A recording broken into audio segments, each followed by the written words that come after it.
Hello everyone. मैं निखिल शर्मा, आपकी maths faculty, आप सभी का स्वागत करता हूं आप लोगों के मैथ सेशन में। तो गाइस, आज की क्लास में जो हम लोग टॉपिक स्टार्ट करने वाले हैं, ये टॉपिक आप लोग देख सकते हैं, परसेंटेज, प्रतिशत। आज की क्लास में हम लोग डिस्कस करेंगे। और अगर इस परसेंटेज टॉपिक की अगर मैं बात करूं, तो मैंने आप लोगों को पहले ही बताया था और आज की क्लास में भी बता देता हूं कि ये जो परसेंटेज टॉपिक है, प्रतिशत, ये आप लोगों का अर्थमेटिक में अगर मैं बात करूं तो सबसे इंपॉर्टेंट टॉपिक है।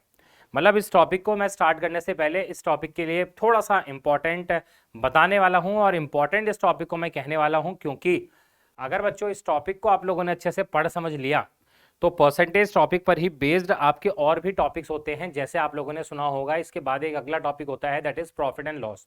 लाभ और हानि वाला जो टॉपिक है वो भी परसेंटेज की ही एप्लीकेशन उसमें यूज होंगी। इसके बाद आपका एक अगला टॉपिक होता है SICI, simple interest and compound interest. तो वहां पर भी आप लोगों का इसी टॉपिक का एप्लीकेशन यूज होंगी। मतलब जितना टॉपिक, जितना परसेंटेज इस टॉपिक को आप लोग पढ़ेंगे, इसमें जितना दिमाग लगाएंगे और जो भी चीज़ आप लोगों से मैं कहूँगा कि इतनी चीज़ को याद रख लेना, ये इंपॉर्टेंट है, अगर वो आप लोगों ने कर लिया तो मान के चलिए परसेंटेज के साथ साथ बाकी टॉपिक्स को भी आप लोग बहुत सिंपल वे में खत्म कर सकते हो। ठीक है ना। और मान के चलो, अगर परसेंटेज, पूरे अर्थमेटिक में दो टॉपिक को कहा जाता है, पहला होता है आपका परसेंटेज और सेकंड होता है रेशियो प्रपोर्शन। अगर इन दोनों टॉपिक को आपने अच्छे से कवर कर लिया तो पूरे अर्थमेटिक को आप लोग उंगलियों पे घुमा सकते हो, क्योंकि हर एक चैप्टर में इन दोनों चैप्टर के परसेंटेज और रेशियो के अप्रोचेज और कंडीशन लगती है। ठीक है बच्चों, तो इस परसेंटेज को अच्छे से समझिएगा कि परसेंटेज होता क्या है। मैं बिल्कुल जीरो लेवल से स्टार्ट करता हुआ चलूंगा, मतलब इसके डेफिनेशन तक आप लोगों को बताता चलूंगा। अब अगर हम लोग बात करें तो आज हम डिस्कस कर रहे हैं परसेंटेज। ठीक है ना। अब अगर ये जो परसेंट हम लोग पढ़ रहे हैं, इस परसेंट का मीनिंग क्या होता है, मैंने कहा ना बिल्कुल जीरो लेवल से बताता चल रहा हूं। अगर ये हम लोग परसेंट पढ़ रहे हैं तो परसेंट का मीनिंग क्या है। देखिए बच्चों, अगर परसेंट की हम लोग बात करें या परसेंटेज की हम लोग बात करें, ये जो परसेंट है ये आपका दो शब्दों से मिलकर बना है। पहला आपका शब्द हुआ पर, प्लस दूसरा आपका शब्द हुआ सेंट। ठीक। और रही बात अगर इसके मीनिंग की, तो क्या मतलब होता है पर का और क्या मतलब होता है सेंट का। देखो, ये जो वर्ड लिखा है ना पर, इसको आप लोग बहुत सारे टर्म से डिफाइन कर सकते हैं। इस पर का मतलब आप लोग कह सकते हैं, इस पर का मतलब होता है फॉर ईच, आप इसे फॉर ईच भी कह सकते हो। पर का मतलब होता है आउट ऑफ। इसी पर की अगर हम लोग बात करें तो इसी पर को हम लोग कहते हैं डिवाइड बाय, और इसी पर को हम लोग बोलते हैं अपॉन। लेकिन बच्चों, ये जो सेंट लिखा हुआ है, इस सेंट का एक ही मीनिंग होता है, और ये जो सेंट आपका शब्द निकल कर आया है, ये निकल कर आया है सेंचुरी से। ठीक। अब सेंचुरी का सभी को खेल पता है कि सेंचुरी का मतलब क्या हो गया, सैकड़ा। तो ये जो सेंचुरी है, यहां से ये शब्द निकल कर आया है सेंट, और सेंट का मीनिंग क्या होता है, 100। ठीक है बच्चों।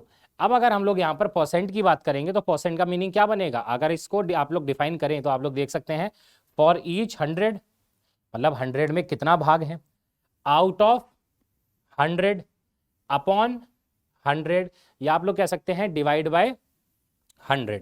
तो यहां पर आप लोग खुद ही देख लो कि परसेंट की कितनी सारी डेफिनेशन निकल कर आ गई हैं, कि परसेंट का मतलब क्या हो गया, फॉर ईच 100 या आउट ऑफ 100, है ना, डिवाइड बाय 100 या अपॉन 100। तो सीधा सिंपल हम लोग परसेंटेज की बात करें तो परसेंटेज को हम सीधा सिंपल कह सकते हैं कि बच्चों, किसी भी चीज को एक्सप्रेस करना, किसी भी चीज को एक्सप्रेस करना इन टर्म्स ऑफ 100, ये आपका कहलाता है परसेंट। ठीक है बच्चों। अगर हम इसको डिनोट करने की बात करें तो इसको रिप्रेजेंट किया जाता है, इसको डिनोट किया जाता है कुछ इस साइन से, और आप लोग इस साइन से अच्छे से अवेयर हैं। अगर मैं लिख भी देता हूं यहाँ पर 10%, तो बच्चों इस 10% की मीनिंग क्या होती है, इस 10% का जो मीनिंग होता है, इस 10% का मीनिंग यही तो होता है। आप कैसे लिखते हैं इसे, 10 अपॉन में 100। ठीक है। सो आई होप आप सभी को ये बात समझ में आ गई होगी कि परसेंट का मीनिंग क्या होता है, कैसे हम लोग परसेंट को लिखते हैं। ठीक है। डेफिनेशन के बाद अब आगे चलते हैं और समझते हैं परसेंटेज के बारे में, कि परसेंटेज के बारे में और क्या क्या चीज़ें आप लोगों की इंपॉर्टेंट है। अब डेफिनेशन के बाद परसेंटेज की हम एप्लीकेशन सीखेंगे, लेकिन और इसके लिए एक इंपॉर्टेंट चीज़, और वो ये है कि बच्चों, परसेंटेज में हमेशा एक बात याद रखिएगा कि हर एक चीज़, हर एक वैल्यू, हर एक नंबर अपने में होता है 100%।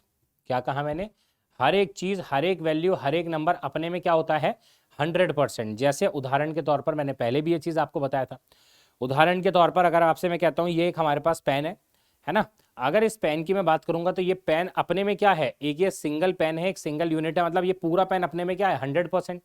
और ये बात आप भी जानते हैं। कैसे, अगर बच्चों आपसे मैं यही कहूं कि बताओ इस पेन को आधा कर दीजिए, हाफ कर दो, मैं सबसे पहले यही एग्जांपल देता हूं बच्चों को। अगर मैं आपसे कहूँ कि आप इस पेन को आधा कर दीजिए, हाफ कर दीजिए, तो जब मैं इसका आधा करवाऊंगा ना, तो आप ये नहीं कहेंगे सर इस पेन का आधा यहाँ होगा या इस पेन का आधा यहाँ होगा, आप सभी कहेंगे सर इस पेन का आधा कुछ यहाँ कुछ होगा। अच्छा, आपको कैसे पता कि इसका पेन का आधा यहीं पर होगा, यहाँ या यहाँ नहीं होगा? क्योंकि आप जानते हो बच्चे, ये जो पूरा पेन है ना, ये सिंगल एक पेन है, मतलब ये सिंगल आपका 100% है, एक सिंगल यूनिट है। और अगर मैंने इसका 50% कहा है तो 50% का मीनिंग होता है इसका आधा, तो इसका आधा यहीं होगा, क्योंकि आप जानते हैं आधा यहाँ हो गया तो पूरा ही है। ठीक है बच्चों, तो इसलिए मैंने आपसे कहा कि परसेंटेज में हर एक चीज़ याद रखना, हर एक चीज़, हर एक वैल्यू, हर एक नंबर अपने में क्या होता है 100%। जैसे उदाहरण के तौर पर अगर ये बॉटल भी आप लोग देखो, तो ये बॉटल अपने में क्या है, एक सिंगल यूनिट है, मतलब पूरी 100%। और इस बॉटल में अगर आपको पानी अगर विजिबल हो तो आप देख सकते हो ये यहाँ पर पानी है, तो आप अनुमान से बता सकते हैं कि ये जो इसके अंदर पानी है ये इसका कितना परसेंट है। हम कह सकते हैं ये 20-25% इसके अंदर पानी पड़ा हुआ है। ठीक है, मैं ये नहीं कहूँगा कि 100% है, या ये नहीं कहूँगा 50% है या 80% है, मैं कहूँगा इसमें 20-25% पानी पड़ा हुआ है। तो आपको कैसे पता कि 20-25 पानी है? क्योंकि इस पूरी बॉटल की कैपेसिटी जो है ना, क्षमता है, वो 100% पानी को कंटेन करने की है। लेकिन इसमें क्या है, अभी थोड़ा ही पानी है, और थोड़े का आप आकलन कर सकते हो कि थोड़ा कितना है, वो 20 या 25% है। ठीक है बच्चों, उम्मीद करता हूँ ये बात आप सभी को समझ में आई होगी। तो यहाँ पर हमने क्या देखा कि हर एक चीज़, हर एक वैल्यू, हर एक नंबर अपने में क्या होता है 100%। अब मैं परसेंटेज में एक आपको टेबल लिखवाने वाला हूँ। ये जो टेबल है ये बच्चों सबसे ज़्यादा इंपॉर्टेंट है, और विश्वास मानो अगर ये परसेंटेज की टेबल आप लोगों ने पढ़ ली, अगर ये परसेंटेज की टेबल आप लोगों को याद है, तो बहुत सारी चीज़ें आप लोगों की कवर हो जाएंगी, बहुत सारी चीज़ों को आप लोग बहुत ईजिली सॉल्व कर पाओगे। ठीक है बच्चों, तो ये टेबल क्या है आइए देख लेते हैं एक बार।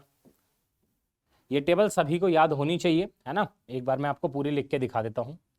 जैसे हम अगर मैं आपसे पूछता हूँ कि वन की वैल्यू क्या होती है, तो वन आपका होता है 100%। देखिए जो टेबल लिखवा रहा हूँ इसमें मैं एक तरफ फ्रैक्शन और एक तरफ परसेंटेज, कि परसेंटेज की फ्रैक्शन वैल्यू क्या होती है या फ्रैक्शन की परसेंटेज वैल्यू क्या होती है, ये दोनों चीजें बताता चल रहा हूँ। तो वन आपका हो गया 100% के बराबर। सिमिलरली अगर 1/2 कहूँ मैं, तो 1/2 का मतलब क्या होता है 50%। जैसे आपसे कोई कहता है ना कि आपको नंबर का 50% निकालना है, तो 50% का मतलब क्या होगा, नंबर का आधा, 1/2 कर दो। सिमिलरली 1/3 क्या होता है, 1/3 की वैल्यू होती है 33, 1/3%। ऐसे ही अगर 1/4 कहें तो 1/4 होता है आपका 25%। कहते हैं ना नंबर का 25% मतलब एक चौथाई निकाल दो। 1/5, 1/5 होता है आपका 20%। 1/6, 1/6 होता है 16, 2/3%। ठीक है बच्चे, आगे बढ़ते हैं। 1/6 के बाद आगे चलते हैं 1/7 पर।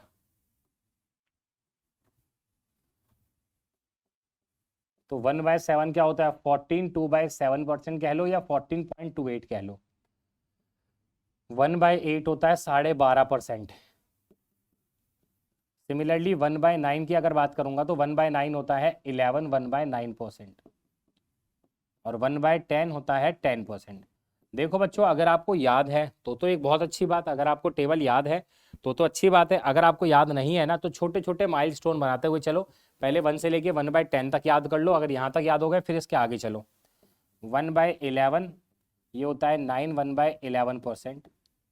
1/12 होता है 8, 1/3%।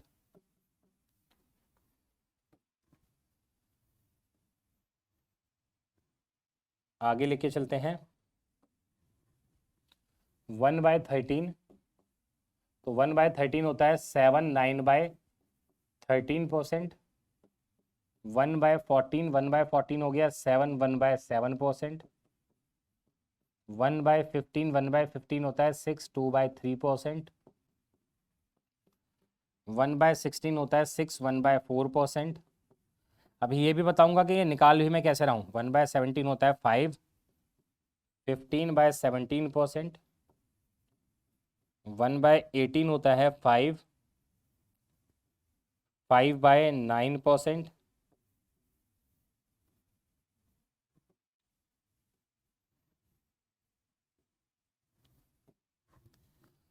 नेक्स्ट 1/19 की बात करें, 1/19 आपका कितना हो गया, 1/19 आपका हो गया 5, 5/19%।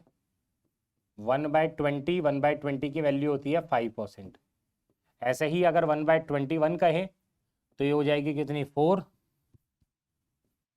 16/21%। 1/22 अगर पूछें तो 1/22 कितना हो गया? तो ये हो गया 488। 6/11%। 1/23 4। 8/23%। 1/24 अगर कहें तो ये हो गया कितना? 4। 1/6%। और 1/25 अगर कहें तो 1/25 का मीनिंग 4%।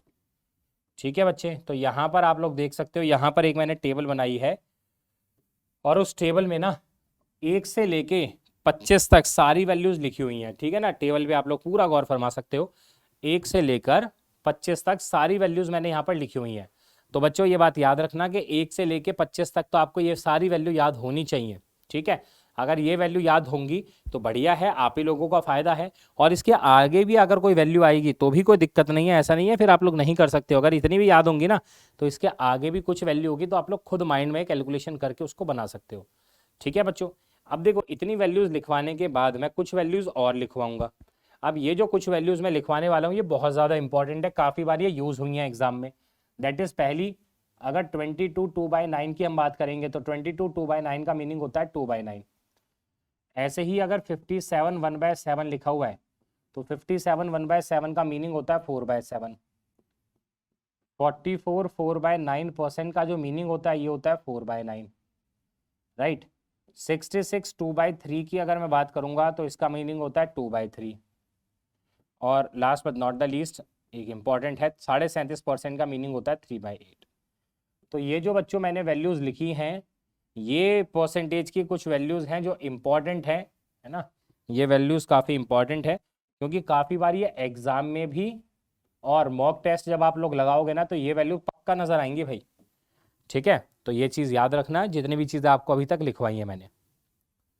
ठीक है, इसको फटाफट से एक बार इसका चाहे बेशक आप स्क्रीनशॉट ले लो या इसको याद रख लो, है ना, या खुद देख लो। अभी मैं आपको ये भी बता दूंगा कि अगर आपको निकालना भी है ना तो आप लोग किस तरीके से निकाल सकते हो इसको। ठीक है, तो ये बच्चों परसेंटेज की एक टेबल है, इसका याद रखिएगा। क्योंकि पता है मैं क्यों कह रहा हूँ एप्लीकेशन इसकी यूज़ होती है, क्योंकि अगर आप इस परसेंटेज की टेबल को याद करोगे तो परसेंटेज में भी और प्रॉफिट एंड लॉस में भी आपके पास ऐसे ही परसेंटेज में वैल्यूज आपको गिवन होंगी और SICI में भी, तो आप ही का फायदा होगा, डायरेक्टली आप लोग वैल्यूज लिख पाओगे। ठीक है, चलिए अब आगे बढ़ते हैं और देखते हैं कि अगर इनकेस हम लोगों को ये निकालनी भी है ना तो ये निकाली कैसी जाती है। सबसे पहले तो मैं आपको ये बताऊंगा कि अगर आपको कन्वर्जन करना है, अगर आपको परसेंटेज टू फ्रैक्शन, ठीक है ना, परसेंटेज टू फ्रैक्शन या फ्रैक्शन टू परसेंटेज निकालना है तो क्या करते हैं। बहुत सिंपल, बहुत आसान सरल सी चीज़ है। अगर बच्चे आपको परसेंटेज को फ्रैक्शन में कन्वर्ट करना है तो आप लोग डिवाइड बाय करेंगे 100 से। ठीक, और उल्टा काम करिएगा, फ्रैक्शन को परसेंटेज में कन्वर्ट करना है तो मल्टीप्लाई बाय आप क्या करेंगे, 100 करेंगे। ठीक, वैसे उम्मीद है ये वाली बात सबको पता होगी, लेकिन जिनको नहीं पता वो लोग इस चीज़ को समझ लो। और मैं आप लोगों को एक उदाहरण के तौर पर भी समझा देता हूँ जिससे कि आपको और अच्छे से बात समझ में आ जाए। ठीक है, जैसे मान लीजिए आपके पास एक फ्रैक्शन में लिखी हुई है वैल्यू, मतलब परसेंटेज में लिखी हुई है, मान लो 5% है और आपको ये पता करना है कि 5% की फ्रैक्शन वैल्यू क्या होगी। तो मैंने क्या बताया कि अगर 5% है, अगर हमें फ्रैक्शन में चाहिए तो हम इसे क्या करेंगे, 100 से डिवाइड करेंगे। तो मेरे प्यारे बच्चों अगर आप इसे 100 से डिवाइड करोगे तो ये हो जाएगा 5/100, दैट इज 1/20। और आपने ये देखा भी था कि 5% की जो मीनिंग होती है वो क्या होती है, 1/20। अब इसी तरीके से 1/20 फ्रैक्शन है, अगर आपको इस फ्रैक्शन को परसेंटेज में कन्वर्ट करना है तो आपको 1/20 को क्या करना पड़ेगा, 100 से मल्टीप्लाई। और जब 1/20 को 100 से मल्टीप्लाई करेंगे तो ये क्या आ जाएगा, 5%। ठीक, तो सारी कहानी आप लोगों के सामने है कि अगर आपको कन्वर्जन करना है परसेंटेज टू फ्रैक्शन या फ्रैक्शन टू परसेंटेज तो कैसे किया जाएगा, सामने आप लोगों के लिखा ही हुआ है। ठीक है, लेकिन इसके अलावा मैं आपको एक चीज़ और बताना चाहूँगा और वो ये है कि ये वाली चीज़ तो हम लोगों ने देख समझ ली, सीख ली। ठीक, यहाँ पर अभी जो हमने टेबल बनाई है उस टेबल को कुछ बच्चों के दिमाग में ये डाउट रहेगा, सर ये वाली टेबल हम ठीक है याद कर रहे हैं, लेकिन सर याद नहीं होती हैं, किस तरीके से करें या क्या हमारा तरीका रहेगा। मैं आपको ये भी बता देता हूँ बच्चों कि अगर आपको वो पिछली जो अभी बताई थी ना टेबल, अगर ये टेबल याद भी रखनी है तो आप इसको कैसे याद रख सकते हो। देखो ज़रा, आप लोग एक बात जानते हो कि वन आपका कितने के बराबर है, वन आपका 100% के बराबर है ना। वन आपका कितने के बराबर है, वन आपका बच्चों बराबर है 100% के, ठीक है ना। जब आपको ये पता है कि वन आपका 100% के बराबर है, अब आप कोई भी वैल्यू ले लो, मान लो चलो ये ले लेता हूँ 1/13। अगर आप 1/13 उठा रहे हो तो 1/13 में क्या उठाना, 1/13 को, ये फ्रैक्शन को परसेंटेज में कन्वर्ट करना है। तो आप ये जानते हो कि ये जो वन लिखा हुआ है, इस वन का मीनिंग क्या होता है, 100%। तो 100/13 आपको करना है। ठीक, यहाँ पर आप जितने भी वैल्यू देखो, देखो 1, 1/2, 1/3, 1/4, ऐसे 1/24, 1/25, आगे भी चलोगे 1/26, 27 एंड सो ऑन। तो बस आप दिमाग में एक चीज रख लो कि यार वन का मतलब 100 है, तो इसका मतलब ये यहाँ पर वैल्यू या यहाँ पर हर एक जगह वन क्या है आपका 100 है। और आप अपने नंबर को क्या कर रहे हो, 100 से डिवाइड कर रहे हो। बस ये याद रखो, कुल मिलाकर आप क्या कर रहे हो, अपने नंबर को 100 से डिवाइड कर रहे हो। और 100 से डिवाइड करके जो भी आपका नंबर आ रहा है उसे आप मिक्स फ्रैक्शन में लिख रहे हो, ठीक है ना। 100 से डिवाइड करके जो भी आंसर आ रहा है उसे मिक्स फ्रैक्शन में लिख रहे हो। उदाहरण के तौर पर मैंने जैसे आपसे अभी कहा कि मानो आपको 1/13 की वैल्यू चाहिए, तो 1/13 क्या होगा बच्चों, आपने अपने दिमाग में देखो फीड कर लो कि वन का मतलब क्या है 100, तो हमें 100/13 करना है। और अगर आप 100/13 करोगे तो आप जानते हैं 13 7 जा क्या होता है 91, ठीक है, 7 जा हो गया 91। अब 100 में से 91 जाएगा तो रिमाइंडर क्या बचेगा 9, अपॉन में किससे डिवाइड करा जा रहा है 13 से। तो क्या 1/13 की वैल्यू 7 9/13 नहीं आएगी। ठीक, यहाँ पर हमने निकाली 7 9/13, और यहाँ पर भी आप लोग देख सकते हो 7 9/13 ही लिखी हुई है, कुछ अलग नहीं लिखी हुई। ठीक है मेरे प्यारे बच्चों, तो इसीलिए आपको ये बात बताई समझाई जा रही है। ठीक है, उम्मीद करता हूँ समझ में आया होगा। एक बार नहीं आया तो देखो और करके दिखा देता हूँ। अगर मेरे प्यारे बच्चों आप 13 को 100 से डिवाइड करोगे तो ऐसे तो करते हो, 7 जा कितना हो गया 91, ये आ गया 9, तो कैसे लिखते हो, इस तरीके से चलते हो। तो पहले 7 और फिर 9/13। ठीक है बच्चे, उम्मीद करता हूँ समझ में आया होगा। इसी तरीके से मान लो आपको 1/17 निकालना है। अब देखो ये आप लोगों की टेबल है, जितनी जल्दी कैलकुलेशन आप लोग करना चाहो कर सकते हो। 1/17 आपको निकालना है, तो 1 का मीनिंग हो गया 100, और 100 को 17 से डिवाइड करोगे तो 5 जा हो गया कितना, 17 5 जा होता है 85, कितना हो गया 85। रिमाइंडर क्या बचा 15, किससे डिवाइड कर रहे हैं 17 से। तो क्या हमारे पास 5 15/17 ये आएगा या नहीं आएगा, बोलो ज़रा, है ना। तो ये आप लोगों का करेक्ट आंसर जाएगा। उम्मीद करता हूँ आप लोग मेरी बात को समझ पा रहे होंगे और ये चीज़ें आपको क्लियर हो रही होंगी। बिल्कुल देखो, बिल्कुल जीरो लेवल, बिल्कुल बेसिक से पढ़ाता चल रहा हूँ। ठीक है, चलो आगे बढ़ते हैं। इतनी बात समझाने के बाद अब इसमें मैं थोड़ी सी चीज़ आपको और बताना चाहूँगा जो और इम्पॉर्टेंट है, और वो ये कि एक ना परसेंटेज की प्रॉपर्टी में आपके साथ डिस्कस करूंगा भाई। एक परसेंटेज की एक प्रॉपर्टी में डिस्कस करूंगा, और वो ये है कि बच्चों याद रखना कि परसेंटेज जो होता है ना, परसेंटेज इज एन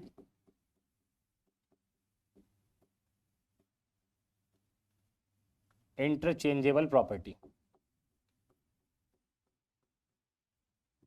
ठीक, क्या लिखा मैंने यहाँ पर लिखा कि परसेंटेज क्या है, एक इंटरचेंजेबल प्रॉपर्टी है। अब आधे बच्चे कह रहे होंगे सर ये मैथ की क्लास में इतनी खतरनाक प्रॉपर्टी वगैरह कहाँ चक्करों में पढ़ रहे हैं कि परसेंटेज लिखा हुआ है, परसेंटेज एक इंटरचेंजेबल प्रॉपर्टी है। क्या मीनिंग हुआ इसका कि परसेंटेज एक इंटरचेंजेबल प्रॉपर्टी है। इसका मीनिंग ना बहुत काम का है, और इसका मीनिंग ये है बच्चों कि अगर मानो मैं आप लोगों से पूछता हूँ कि आपको मान लो 500 का 10% निकालना है, मेरी बात समझना।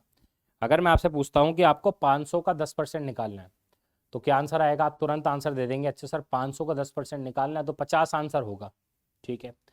वहीं अगर मैं आपसे पूछता कि आपको 10 का 500% निकालना है, 10 का 500% निकालना है, हालांकि आंसर आप निकाल पाओगे इसका, लेकिन मेरे हिसाब से जितना जल्दी आपने 500 का 10% निकाला था, आप उतनी जल्दी 10 का 500% नहीं निकाल पाओगे। करके देख लेना चाहे, ठीक है, ये काम करके देख लेना। तो मैंने पहले केस में आपसे क्या कहा, मैंने आपसे पहले केस में कहा कि आपको 500 का 10% निकालना है, मतलब 10% ऑफ 500। ठीक, और सेकंड क्वेश्चन में मैंने आपसे क्या कहा, मैंने आपसे कहा आपको 10% क्या यहाँ पर 500 का 10% निकालना है, और दूसरे में मैंने आपसे क्या कहा, मैंने आपसे कहा आपको 10 का 500% निकालना है, ठीक है ना। तो नेक्स्ट में पूछा 500% ऑफ 10, 10 का 500% निकालना है, ठीक। अब यहाँ पर ये दोनों क्वेश्चन आप लोगों के सामने मैंने रखे हैं, इसलिए सिर्फ आपको ये बताने के लिए कि मेरे प्यारे बच्चों 10% ऑफ 500 वही होता है जो 500 ऑफ 10 होता है ना, 100 नहीं है ये, शायद 10, ठीक है। यहाँ पर ये बताने के लिए कि 10% ऑफ 500 वही होगा जो 500% ऑफ 10 होगा, क्योंकि आप खुद देखो अगर हम इसको ओपन भी करेंगे तो कैसे लिखा जाएगा, 10 अपॉन में 100 इंटू 500, और इसको कैसे लिखोगे 500 अपॉन में 100 इंटू 10। दोनों को मेरे प्यारे बच्चों अगर आप लोग कंपेयर करें तो दोनों में कोई फर्क नजर आ रहा है, भाई यहाँ पर भी 10 इंटू 500 हो रहा है, यहाँ पर भी 500 इंटू 10, दोनों बात सेम ही है, अपॉन 100 अपॉन 100। तो ये दोनों मीनिंग क्या हुआ, दोनों मीनिंग सेम हुआ। और ये जो ऊपर प्रॉपर्टी लिखवाई थी ना कि परसेंटेज एक इंटरचेंजेबल प्रॉपर्टी है, वो इसीलिए लिखवाई थी, इसका मतलब यही है। और इसको अगर हम लोग लिखना चाहें तो इसका और मीनिंग फर्दर ये निकल कर आया कि बच्चों A% ऑफ B जो होता है वो वही होता है जो B% ऑफ A होता है, ठीक है। A% ऑफ B वही होता है जो B% ऑफ A होता है।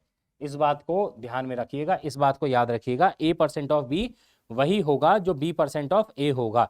ये आपको मैंने इसलिए बताया क्योंकि अगर आप अपनी सहूलियत के हिसाब से वैल्यूज को चेंज भी कर सकते हो, मतलब अगर 500% ऑफ 10 निकालने में आपको दिक्कत है तो एकदम से स्विच कर दो, आप 10% ऑफ 500 निकाल दीजिए, दोनों बातें सेम है, ठीक। और देखो प्रैक्टिकली एक चीज और, एक क्वेश्चन और रखता हूं आपके सामने, है ना, और मजा आएगा। मान लो अगर मैंने क्वेश्चन एक आपके सामने रखा, मान लो आपको आपको 8088% निकालना है, मान लो 37.5 का, 37.5 का, ठीक है। आपको 37.5 का 8088% निकालना है, तो पक्का गारंटी के साथ कह रहा हूं, लिख के दे रहा हूं, आधे से ज्यादा लोग इस क्वेश्चन में तबीयत प्रसन्न हो जाएगी, आधे से ज्यादा लोग इस क्वेश्चन का आंसर गलत या फिर कह सकते हैं बहुत ज्यादा टाइम में निकालेंगे। लेकिन जिन बच्चों ने पूरी क्लास पढ़ रखी है, जिन बच्चों ने स्टार्टिंग का जो परसेंटेज की वैल्यूज हैं और इनके बारे में जानते हैं, उनको सबसे पहले एक चीज दिमाग में आएगी, सर 8088% ऑफ 37.5 निकालना है। सर हम जानते हैं परसेंटेज परसेंटेज एक इंटरचेंजेबल प्रॉपर्टीज है, तो वैल्यूज को इंटरचेंज कर लेते हैं। क्या हम इसको ऐसे लिख सकते हैं 37.5% ऑफ 8088? बिल्कुल ऐसा लिखा जा सकता है, ठीक है। फिर उनके दिमाग में आएगा सर 37.5% की जो मीनिंग होती है ना वो सर 3/8 होती है। ये कहाँ से पता चला? सर आप ही ने बताया था कि 37.5% की जो मीनिंग होती है ना वो 3/8 होती है। अब आपको खुद पता चलेगा इस टेबल की इंपॉर्टेंस।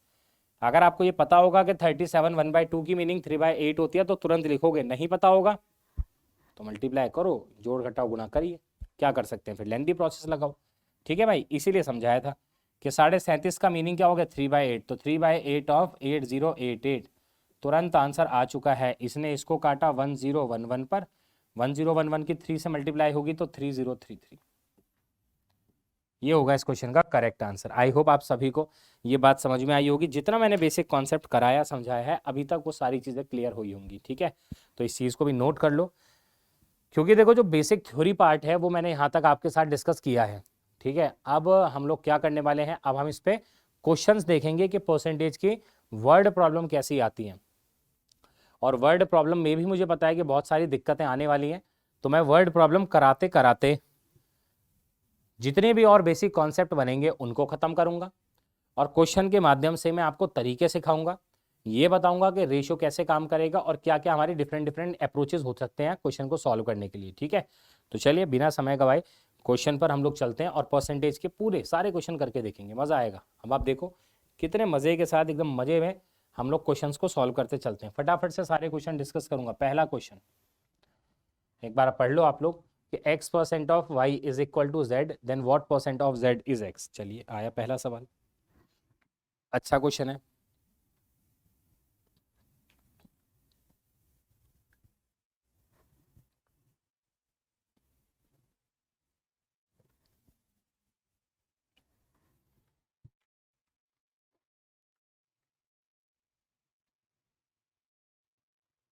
चलिए देखो जरा कैसे करा जाएगा।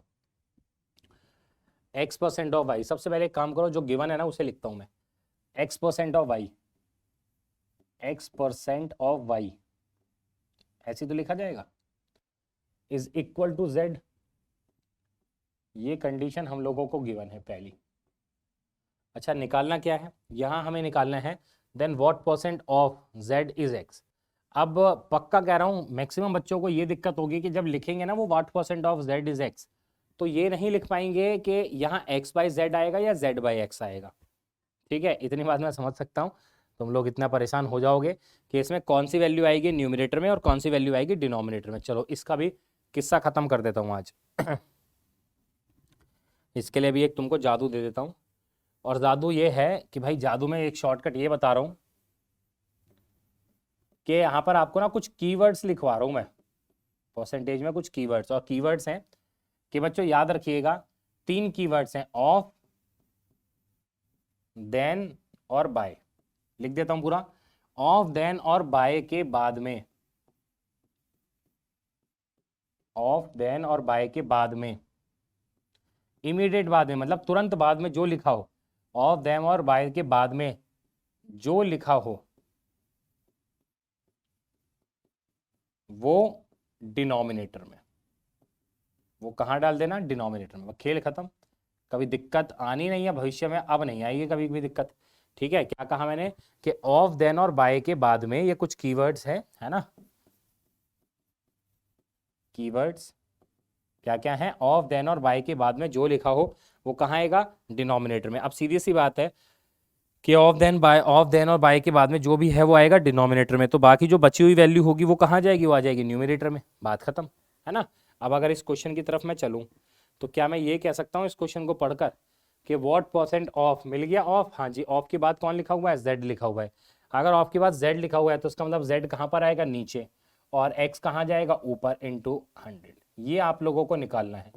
तो अगर ये वैल्यू आपको निकालनी है तो बच्चे एक काम करो, आप लोग, आपको x बाई z चाहिए ना, तो मैं यहाँ से x बाई z निकाल रहा हूँ। यहाँ से अगर मैं x बाई z निकालूंगा तो क्या मैं ये कह सकता हूँ, देखो ये z यहाँ आ गया, ये वाला 100 यहाँ चला गया, तो मेरे प्यारे बच्चों यहाँ से x बाई z की जो वैल्यू है, x आ गया कितना, 100 बाई y आ गया। ठीक है ना, कितना आ गया, 100 बाई y। अब x बाई z की वैल्यू 100 बाई y यहाँ पुट कर दीजिए, ये हो गया 100 बाई y, और इंटू क्या लिखा हुआ है, इंटू 100। तो ये 100 इंटू 100 का मतलब क्या हो गया, 100 का स्क्वायर अपॉन में y। तो गाइज ये होगा इस क्वेश्चन का राइट आंसर, मतलब ऑप्शन नंबर सी पर टिक लगा सकते हो, थर्ड ऑप्शन। ठीक है, ये होगा इस क्वेश्चन का करेक्ट आंसर। ठीक है, चलिए मूव करेंगे नेक्स्ट क्वेश्चन की तरफ।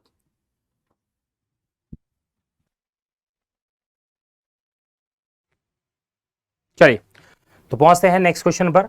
अब देखिए नेक्स्ट क्वेश्चन लिखा हुआ है 2/5 of 1/3 of 3/7 of a number is 15। मतलब किसी नंबर का अगर आप 2/5 लेंगे, फिर उसका 1/3 लेंगे, फिर उसका 3/7 लेंगे, तो वो 15 निकल कर आ रहा है।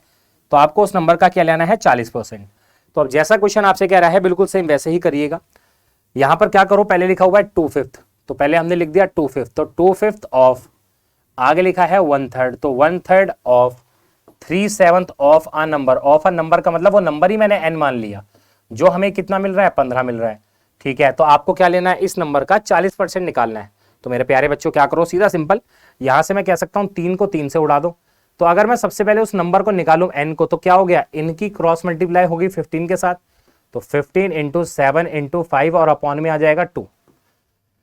देखो सबसे पहले तो ये आ गया नंबर आपका। ठीक है, अगर हमसे ये पूछता गया वो नंबर बताओ, तो ये है वो नंबर, मल्टीप्लाई करके आप लोग आंसर निकाल सकते हैं।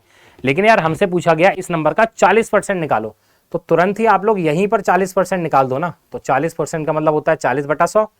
अब एक जीरो ने एक जीरो को हटा दिया, इस वाले 5 ने 10 को काटा 2 पर, है ना बच्चों, 2 और 2 4 होता है, 4 ने इस वाले 4 को उड़ाया, तो 15 गुणा 7 105। तो हम कह सकते हैं उस नंबर का जो 40% आएगा वो 105 आएगा। तो 105 इज द राइट आंसर। ठीक है बच्चों, उम्मीद करता हूं सभी को ये क्वेश्चन समझ में आ गया होगा, इसमें कोई दिक्कत परेशानी नहीं है। ठीक है ना, बिल्कुल ईजी है। चलो मूव करते हैं नेक्स्ट क्वेश्चन की तरफ। नेक्स्ट क्वेश्चन आप लोगों की स्क्रीन पर, चलिए देखिए, परसेंटेज का एक इंपॉर्टेंट क्वेश्चन है, और काफी बच्चा इस टाइप के क्वेश्चन में गलती करता है। और इस क्वेश्चन में आप लोग एक चीज को समझेंगे कि हमें क्वेश्चन कैसे सॉल्व करना है। अभी तक आप लोगों की इस क्वेश्चन को सॉल्व करने की एक अप्रोच है, जो अप्रोच है वो थोड़ी सी आपकी गलत हो सकती है, उस अप्रोच को मैं चेंज करवाऊंगा, तो थोड़ा सा समझना कैसे। क्वेश्चन बहुत आसान और कई बार का देखा हुआ क्वेश्चन।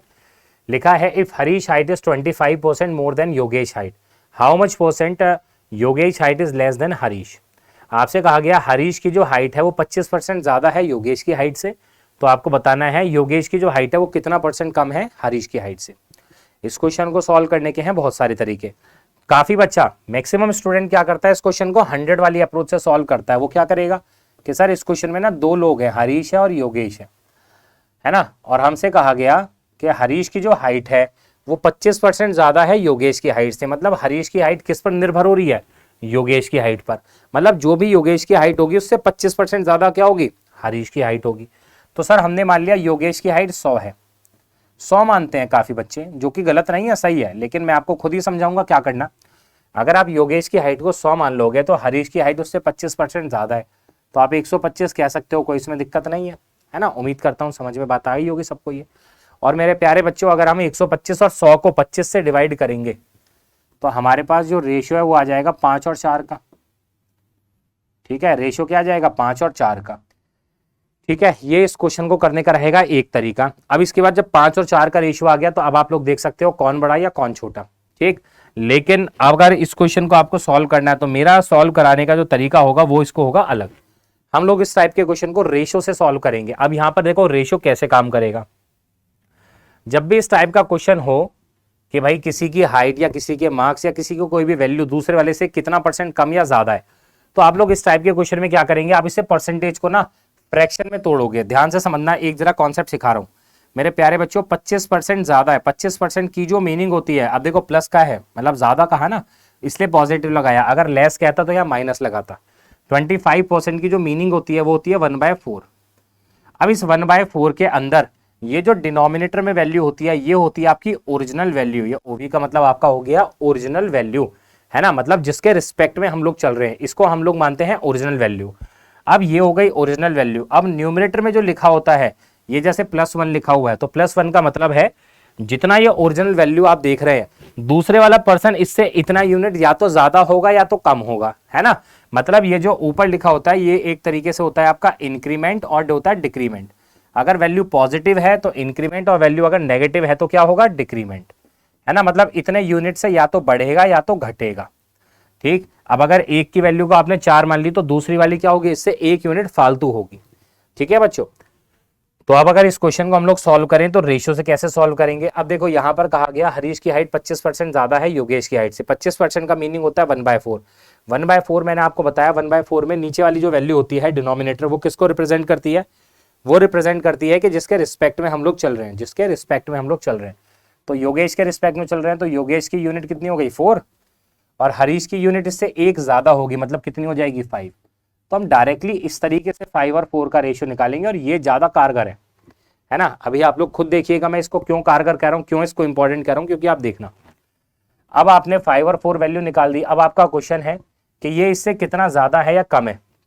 इसका भी एक तरीका, कभी भी आपसे अगर पूछे कि भाई ये वाली वैल्यू दूसरे वाले से कितना % ज्यादा है या कितना % कम है, आप लोग सबसे पहले क्या करिएगा, सबसे पहले ले लीजिएगा दोनों का डिफरेंस। ठीक, चाहे लेस का है या मोर का है, तो डिफरेंस जो भी लिया जाता है वो हमेशा पॉजिटिव डिफरेंस लिया जाता है, मतलब बड़े में से छोटा आपका घटेगा। तो बड़ा वैल्यू 5 है, ये 4 है, दोनों का डिफरेंस कितना आ गया, 1। अब अगली दिक्कत आएगी अपॉन में क्या आएगा। मैंने ये दिक्कत को अभी थोड़ी देर पहले ही खत्म किया था, आपको मैंने कीवर्ड्स लिखवाए थे। देखो लिखा हुआ है Yogesh height is less than, मिल गया देन, और देन के बाद किसकी बात हो रही है, हरीश की। तो इसका मतलब वैल्यू हरीश की आएगी नीचे। तो हरीश की वैल्यू कितनी है, 5। तो 1/5 इंटू 100 जो कि होता है कितना, 20%। तो गाइस इस क्वेश्चन का जो आंसर आएगा वो आएगा 20%। मैं उम्मीद करता हूँ आप सभी को ये क्वेश्चन समझ में आया होगा, ये कॉन्सेप्ट क्लियर हुआ होगा। ठीक है बच्चों, चलिए अब इसी की एक और प्रैक्टिस कराता हूँ और आपको ये भी बताता हूँ। अभी भी देखो कुछ बच्चों के दिमाग में रहेगा, सर आपने ये वाला क्वेश्चन ऐसे करा दिया और ये वाला क्वेश्चन हमने ऐसे करा, तो 100 वाले में भी क्या दिक्कत है, 100 वाला भी तो सही है। बिल्कुल सही है, मैं गलत नहीं कह रहा, लेकिन ये डिपेंड करता है क्वेश्चन पर। अब यहाँ पर 100 वाला अप्रोच आपने लगा दिया, बहुत बढ़िया। अगला क्वेश्चन आप लोगों की स्क्रीन पर लगा लीजिए 100 वाला कॉन्सेप्ट और बना लेना आंसर। ठीक है, अब लगा लेना यहाँ पर 100 वाला कॉन्सेप्ट और निकाल दीजिएगा आंसर, निकल जाए तो। ठीक है, अब आपको खुद थोड़ी सी इंपॉर्टेंस पता चलेगी रेशियो की और 100 की। लिखा हुआ है Rohit weight is 5/19% less than Mohit, how much percent Mohit weight is more than Rohit. Question clear? क्या कहा कि यहाँ पर 2% हमारे पास है, एक है रोहित और एक है मोहित, है ना। क्वेश्चन में कहा गया रोहित का जो वजन है वो 5/19% लेस है किससे? मोहित से। अब अगर आप ऐसे मानो कि हम मोहित की वैल्यू को 100 मान लेते हैं और ये वाली जो वैल्यू है वो 5/19% लेस है, तो कर लीजिए लेस। अब दिक्कत हो जाएगी कैलकुलेशन में, तबीयत परेशान हो जाएगी, इतनी ज़्यादा कैलकुलेशन लेंदी आपकी बढ़ जाएगी। लेकिन हाँ, इसका एक सबसे बेस्ट तरीका है कि मेरे प्यारे बच्चों, अगर 5/19 लेस कह रहा है तो 5/19% की जो वैल्यू होती है वो होती है 1/19। अब बच्चा कहे सर ये 1/19 कहाँ से आया? ये वहीं से आया जो स्टार्टिंग में टेबल लिखवाई थी, और इसलिए कहा था ये टेबल अगर याद होगी ना तो आसानी से बना पाओगे। ठीक है, तो अब इस 1/19 में आप जानते हैं ये 19 क्या होता है? ओरिजिनल, मतलब जिसके रिस्पेक्ट में बात हो रहे हैं। तो यहाँ पर मोहित के रिस्पेक्ट में बात हो रही है, तो मोहित की यूनिट कितनी हो जाएगी? 19, और रोहित की यूनिट उससे एक यूनिट क्या है? लेस है, कम है, तो ये हो जाएगी 18। तो रोहित और मोहित का वेट का जो रेशियो है वो 18 और 19 का आ गया। अब आपसे पूछ रहा है कितना कम या कितना ज्यादा, क्या बताया? दोनों का डिफरेंस 1 अपॉन में क्या आएगा? देखो देन, और देन के बाद किसका नाम है? रोहित का। तो रोहित की वैल्यू 18 है, तो 1/18 इंटू 100 बच्चे, और 1/18 का जो मीनिंग होता है वो होता है 5/9%। ठीक, तो ऑप्शन नंबर सी इसका करेक्ट आंसर है। खूब आराम से देखो, समझो और बताओ। क्लियर? ठीक है, तो ये सबसे बेस्ट तरीका है जो आपको बताया समझाया जा रहा है। रेशियो मेथड इसलिए कहा है कि आप याद रखो, आप समझो, क्योंकि यही रेशियो मेथड से आंसर निकाल पाओगे इजीली।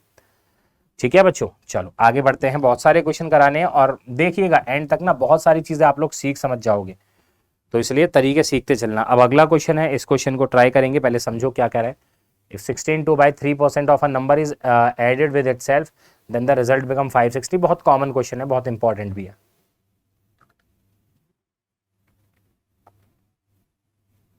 चलिए देख लेते हैं इस क्वेश्चन को कि किस तरीके से हमें लगाना है।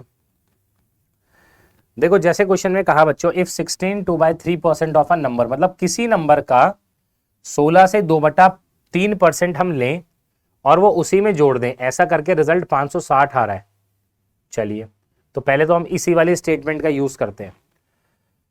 मेरे प्यारे बच्चों, क्या मैं ये कह सकता हूं 16/3% की जो मीनिंग होती है वो 1/6 होती है? आप लोग क्या करेंगे, जब 16/3% की मीनिंग 1/6 होती है, तो आपसे कहा गया किसी नंबर का, आप लोग क्या करना, ये जो डिनोमिनेटर में होता है, मैंने बताया ना ये ओरिजिनल नंबर होता है जिसके रिस्पेक्ट में बात कर रहे हैं। तो हमने मान लिया यही हमारा क्या है, यही हमारा एक ओरिजिनल नंबर है, हमने इसी को नंबर मान लिया। ठीक, हमने मान लिया यही हमारा नंबर है। तो अब देखो समझना मेरी बात, यहां मैंने मान लिया आई का मतलब इनिशियल और एफ का मतलब फाइनल नंबर। मैंने नंबर 6 ही मान लिया कि मेरा जो नंबर है वो क्या है, वो 6 ही है। तो आपसे कहा गया है अगर आप किसी नंबर का 16 से 2/3 लेंगे तो नंबर मेरा 6 है, और अगर मैं 6 का 16/2/3 का मतलब होता है 1/6, तो अगर आप 6 का 1/6 लोगे तो कितना आ गया? एक ही तो आया, और जितना भी वो आया वो आपने इसमें जोड़ दिया, मतलब जो एक आया वो आपने एक इसी में जोड़ दिया। तो जब 6 में एक जोड़ोगे तो आपका कितना यूनिट बन जाएगा? 7। तो यहां आ गया 7 यूनिट। ठीक, कहने का मतलब जब आप इस मिक्स फ्रैक्शन को फ्रैक्शन में रखोगे, जब मिक्स फ्रैक्शन को फ्रैक्शन में तोड़ोगे, तो आप डिनोमिनेटर में जो भी लिखा हो ना उसी को आप लोग वैल्यू मान लीजिएगा। जो भी डिनोमिनेटर में वैल्यू लिखी हो उसी को आप लोग क्या मान लीजिएगा? उसी को आप लोग अपना ओरिजिनल नंबर मान के चलिएगा। अब आपसे कहा गया है 6 था और उतना ही हमने इसमें जोड़ दिया, तो नंबर क्या बन गया? 7। और आपके सामने ये वैल्यू गिवन है, ऐसा करने पर नंबर आपका क्या हो रहा है? 560। तो बच्चे इस 7 यूनिट की वैल्यू 560, और अगर 7 रेशियो की वैल्यू 560 है तो ये इसका कितना टाइम्स है? ये इसका 80 टाइम्स है, 80 गुना। तो ये अगर 80 गुना है तो 6 का भी 80 गुना कर दो। 6 का 80 गुना करोगे तो नंबर आएगा 480, नंबर आएगा 480। अगर क्वेश्चन हमसे ये पूछता कि वो नंबर बताइए क्या होगा, तो हमारा आंसर हो जाता 480। ठीक है, क्या होता? 480।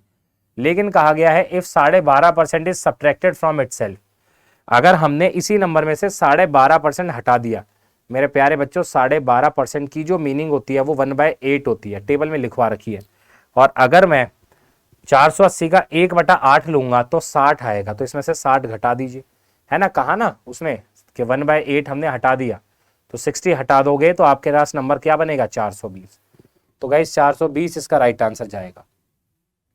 ठीक है, ये एक बार मैंने आपको क्वेश्चन करके दिखा दिया, उम्मीद करता हूँ ये आपको सभी को समझ में आया होगा। आप लोग ये अप्रोच रखिएगा अपने क्वेश्चन को सॉल्व करने की। ठीक है, अब इसी पर बेस्ड अगर एक अगला क्वेश्चन और हो, लो मिल गया एक और क्वेश्चन। अब आप लोग इस चीज को, इस कॉन्सेप्ट को बहुत अच्छे से समझ जाओगे अब। ठीक है, अब देखो कैसे लिखा है, if 14 2/7% of a number is subtracted, इस बार सब्ट्रैक्ट है बच्चे। 14 2/7% की जो मीनिंग होती है वो होती है 1/7। अब आपको पता है इस 1/7 में आपको पता है हमें नंबर क्या मानना है, हमने मान लिया इनिशियल और फाइनल लिखा, हमने मान लिया वो नंबर हमारा क्या है 7 है। अगर बच्चे आपका वो नंबर 7 है और आपने क्या करा है उसका 14 2/7 ले लिया, 14 2/7 का मतलब 1/7, तो 7 का अगर आप लोग 1/7 लोगे तो 1 ही तो आएगा, और जो वो 1 आया वो आपने इस बार इसमें से सब्ट्रैक्ट किया, 7 में से 1 हटाओगे तो फाइनल में क्या आ गया 6 रेशो, है ना।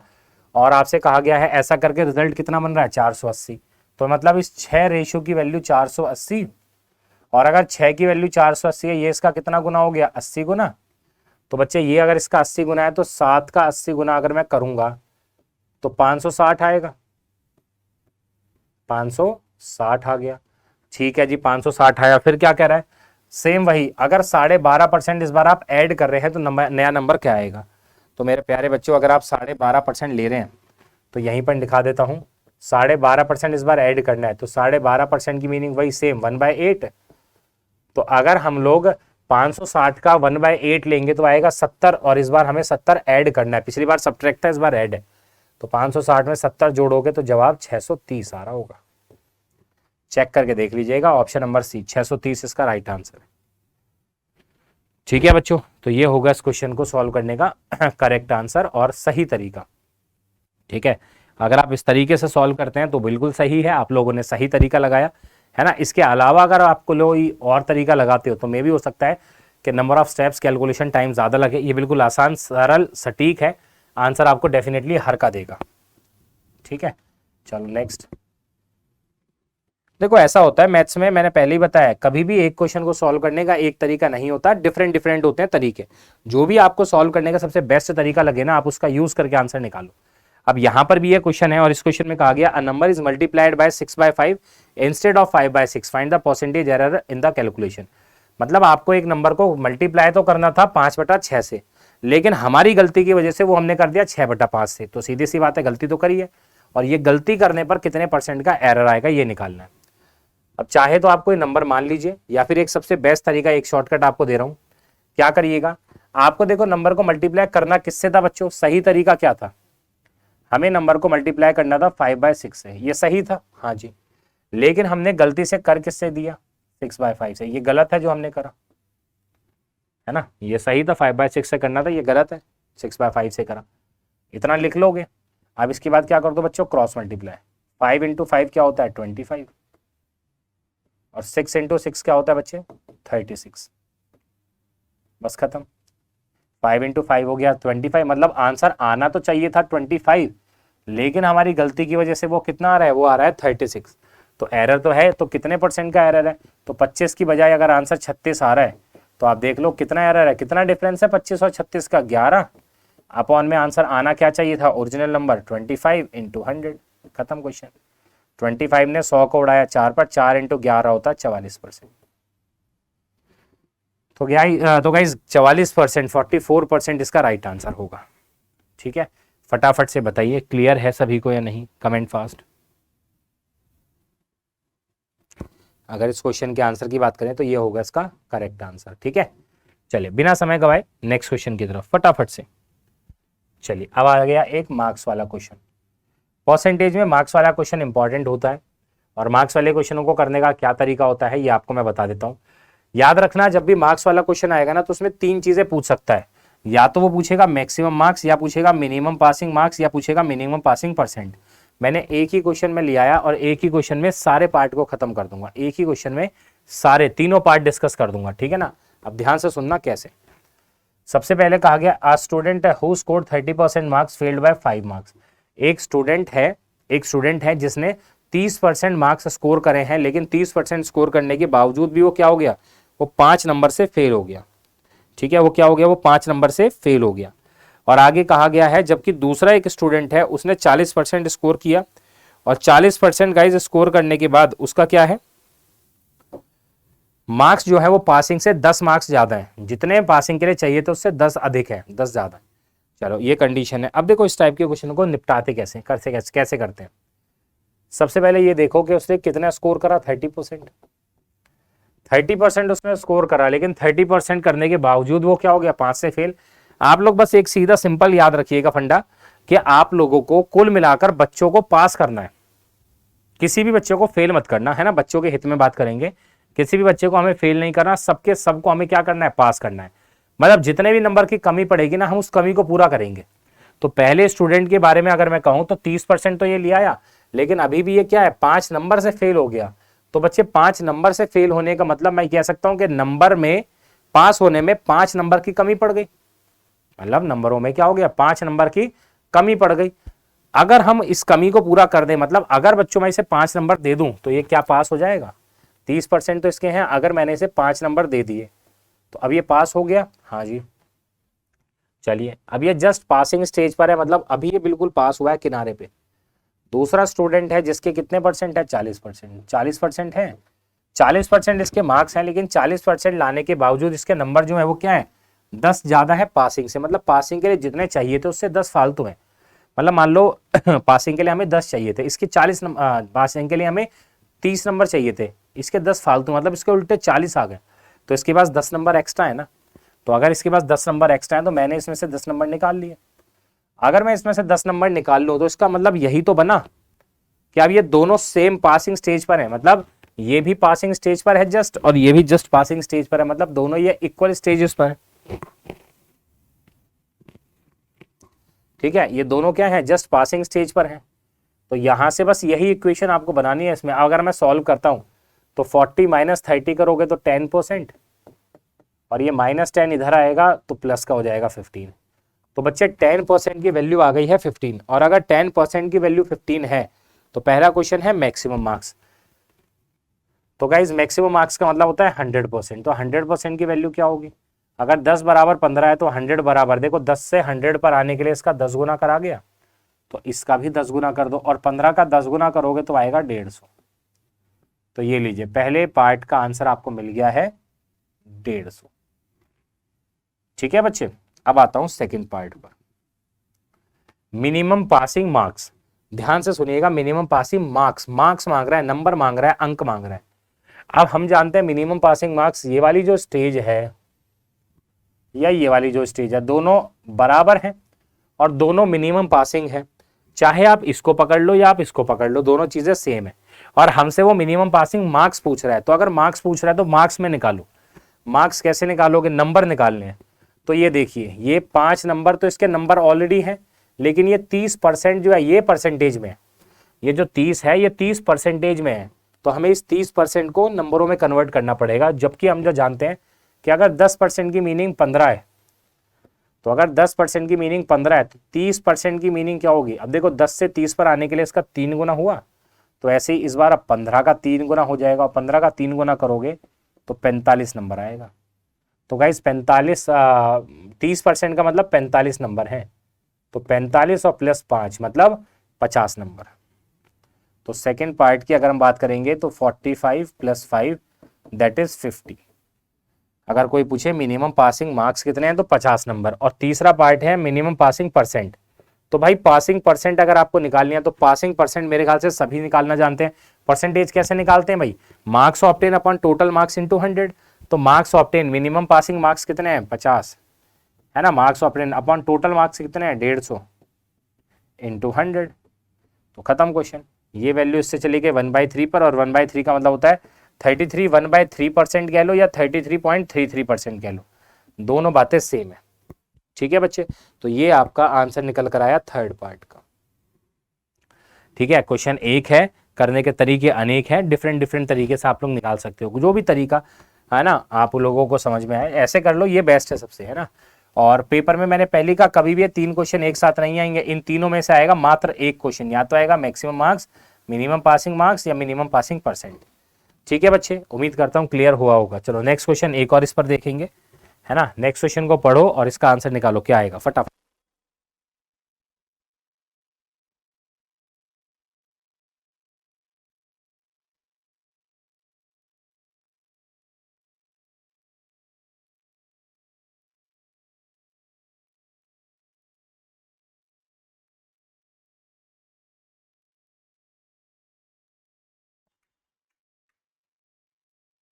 डन गाइज, बिल्कुल आसान, देखो कुछ नहीं है क्वेश्चन में, बिल्कुल सेम वही काम करना है। उम्मीद है अब तक तो हो भी गया होगा। वैसे देखो सीधा सिंपल, मैं फिर एक बार बताता हूँ इसको। एक एग्जामिनेशन में एक स्टूडेंट ने स्कोर किया 240 नंबर और फेल हो गया 5% से। मैंने कहा जितने भी नंबरों की कमी पड़े उस कमी को पूरी करो। 240 नंबर लाया, 5% से फेल हो रहा है, तो मैंने क्या करा, इसे 5% दे दिया जिससे कि ये पास हो गया। लेकिन आपसे कहा गया अगर ये 300 नंबर लाता है ना, तो ये क्या हो रहा है, इसके 7% ज़्यादा आ रहे हैं पासिंग से। अच्छा 7% अगर ज़्यादा आ रहे हैं तो मैंने इसमें से 7% खींच लिए, माइनस कर लिए। अब ये दोनों एक सेम बराबर स्टेज पर आ गए, हाँ जी आ गए। तो आपसे पासिंग परसेंट पूछ रहा है, तो ठीक है। अब किसी को भी आप देखो सॉल्व कर लो, 300 में से 240 जाएगा तो 60 आ गया, तो 60 बराबर ये आ गया 12%। तो 60 नंबर जो है वो 12% के बराबर है। कैसे ही आप लिख लो, देखो 60%, 60 नंबर आपके 12% के बराबर है या 12% 60 नंबर के बराबर है, दोनों चीजें सेम होती हैं। अब आपसे क्या पूछ रहा है, minimum passing percent. Minimum passing percent, अगर आप मिनिमम पासिंग पकड़ो तो ये भी मिनिमम पासिंग है और बच्चे ये भी मिनिमम पासिंग है ना। किसी को भी आप देख लीजिए, किसी को भी आप मिनिमम पासिंग परसेंट निकालना है। अब परसेंट में आप देखोगे ये 5% तो चलो ऑलरेडी परसेंटेज में ही कन्वर्ट है। ये 240 जो है ये नंबर है, ये 240 क्या है, नंबर है। तो अब हम क्या करते हैं, नंबर को परसेंटेज में कन्वर्ट करते हैं। कैसे, अगर 60 नंबर का मतलब 12% होता है तो ये 240 नंबर है। तो अगर 60 नंबर का मतलब 12% है तो 240 का मतलब क्या हो गया, 60 से 240 पर अगर आओगे तो ये इसका 4 गुना हुआ, तो 12 का भी 4 गुना कर दो, क्या आएगा 48%। क्लियर बच्चे, तो देख सकते हो ये हो गया 48% और प्लस ये हो गया 5%, तो मिनिमम पासिंग परसेंट बनेगी 53%। 53% इज द राइट आंसर, जो कि कोई भी ऑप्शन नहीं है, none of this is the right answer. Answer जो बनेगा वो नन ऑफ दिस का बनेगा, ऑप्शन नंबर डी करेक्ट है। उम्मीद है समझ में आया होगा ये कि क्या क्वेश्चन चल रहा है। ठीक है, आगे बढ़ते हैं नेक्स्ट क्वेश्चन।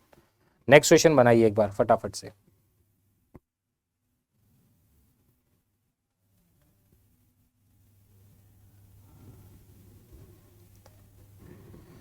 चलिए स्पीडली काम करेंगे। नेक्स्ट क्वेश्चन है,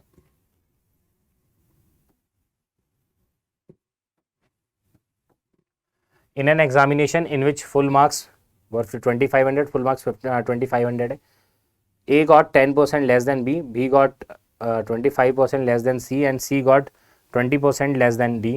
If A got 540 then what percentage of full marks scored by D। चलिए बहुत बढ़िया। देखो बच्चों एक रेशियो का एक आपको और फंडा सिखाता हूँ बढ़िया, और वो ये है, अगर मैं यहाँ पर रेशियोज लिखता हूँ ए और बी का, सबसे पहले देखो किसका आएगा, ए और बी का डायरेक्ट लिखूंगा। अब ए जो है उसको क्या मिला, 10% कम मिले, 10% लेस का मीनिंग 1/10 है ना। तो 1/10 का मतलब अगर बी को 10 मिले होंगे तो ए को 1 यूनिट कम मिला होगा, मतलब 9। ऐसे ही आपको अगला बी और सी का रेशियो गिवन है, कितना, बी को 25% कम मिला है सी से, 25% का मीनिंग होता है 1/4। 1/4 का मतलब अगर सी को 4 मिला है तो बी को 1 कम मिला होगा, 3 मिला होगा। ठीक, अगला सी और डी गिवन है। सी और डी में क्या कहा गया, सी गॉट 20% लेस, 20% का मीनिंग 1/5 होता है ना, किससे, डी से। मतलब डी को अगर 5 यूनिट मिला होगा तो सी को 1 यूनिट कम मिला होगा, मतलब 4 है ना। इसके आगे कोई और नहीं है। तो अब देखो ए रेशो बी है, बी रेशो सी है, सी रेशो डी है। इन सारे रेशो में अगर आप लोग सिंप्लीफाई इसको करोगे, मैं डायरेक्ट बता देता हूँ, अगर सिंप्लीफाई आप करोगे तो होगा ये कि इनमें जो जो कॉमन है, जैसे बी और ये सी, ये दोनों आपकी कैंसिल हो जाएंगी। मतलब आपको ना रेशियो निकालने की जगह, अगर आप ए बी सी डी का चारों का रेशियो निकाल लो तो निकाल लो, लेकिन आप देखो ना आपको ए और डी से मतलब है, बी और सी से मतलब ही नहीं है। तो अगर हम इसको इक्वल करे बिना डायरेक्टली ऐसे भी निकालें ना, तो अल्टीमेटली लास्ट में हमें रेशियो ए और डी का मिलेगा। ये वैल्यू आपकी एलिमिनेट हो जाएंगी, आप हटा सकते हो इन्हें, रेशियोज को कैंसिल कर दो। यहाँ पर क्रॉस डायगनली अगर कुछ कैंसिल हो रहा है तो जैसे ये वाले 4 से ये वाला 4 हट गया, और तो कुछ कैंसिल नहीं हो रहा। 9 इंटू 3 होता है 27, 10 इंटू 5 होता है 50। ठीक है बच्चों, तो डायरेक्टली हम लोग ऐसे ए और डी का रेशियो निकाल सकते हैं। बाकी आप अगर चाहो तो ए और बी है, बी और सी है, पहले ए बी सी निकाल दो, फिर ए बी सी आ जाएगा तो सी और डी के साथ लेके ए बी सी डी निकाल दो। लेकिन आप देखो जब ए बी सी डी आप निकालोगे तो उसमें ए का और डी का यूज होगा, बी और सी का कोई यूज ही नहीं है भाई, तो उसको हम निकालें क्यों। मैंने डायरेक्टली ये वाला तरीका लगाया। अब देखो यहां पर लिखा है ए को 540 नंबर मिल रहे हैं, ए का यूज हो रहा है, तो ये जो 27 रेशियो है ए का, इसकी वैल्यू 540 है। तो अगर 27 की वैल्यू 540 है, ये इसका कितना गुना, 20 गुना, तो 50 की वैल्यू क्या होगी भाई, 50 का 20 गुना कर दो तो ये आ जाएगा 1000। ठीक, अगर हमसे ये पूछता कि डी के मार्क्स कितने हैं तो हम कहते 1000, लेकिन उसने हमसे पूछा कि डी के कितनी परसेंटेज है, तो परसेंटेज कैसे निकलती है, डी के मार्क्स इतने 1000 अपॉन में टोटल जो एग्जाम है वो कितने का है, 2500 का इंटू 100। ठीक है बच्चे, 00 से ये वाली 00 चल गई, ये आ गया 40%। 40% का मतलब none of this correct answer है। ठीक है बच्चे, खूब आराम से देखो, समझो और बताओ। क्लियर सभी को, कमेंट फास्ट। ठीक, मुझे नहीं लगता कोई मुश्किल क्वेश्चन, बिल्कुल आसान सिंपल सरल सा क्वेश्चन। चलिए नेक्स्ट है, स्नेहा स्कोर्ड। अब देखो एक क्वेश्चन ये जो नेक्स्ट है ये भी आपका कुछ इसी टाइप से है, ये वाला क्वेश्चन भी कुछ ऐसा ही है। ठीक है, तो इसको आप लोग खुद करिएगा, मैं बता देता हूं, एक बार हिंट पूरा समझा देता हूं। Sneha scored 14/7% more than Ram. 14/7 का मीनिंग 1/7, तो यहां से स्नेहा और राम का रेशियो आ जाएगा। Ramesh score 25% more than Sneha. अब 25% का मीनिंग 1/4, तो यहां से रमेश और स्नेहा का रेशियो आ जाएगा। इन दोनों को मर्ज करोगे तो स्नेहा का, राम का और रमेश का रेशियो आएगा।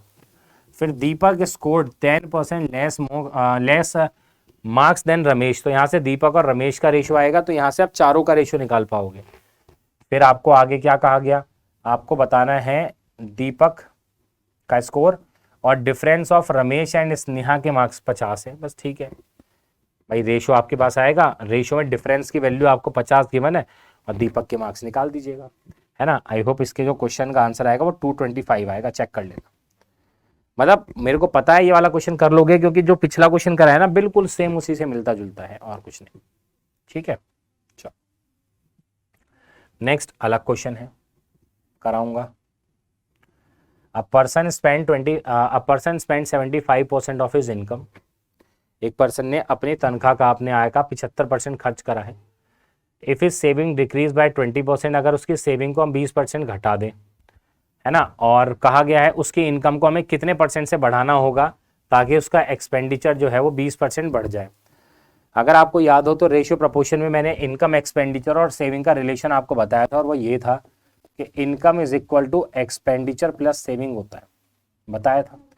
पहला केस अगर हम पकड़े तो कहा गया है एक पर्सन ने 75% खर्च करा है अपनी इनकम का, मतलब अगर उसकी इनकम 100 रुपये थी, 100 रुपये में से अगर उसने 75% मतलब 75 रुपये अगर खर्च कर दिए, तो क्या मैं ये कह सकता हूँ बाकी जो बचा हुआ 25% है या 25 रुपये है वो उसने सेव करे होंगे।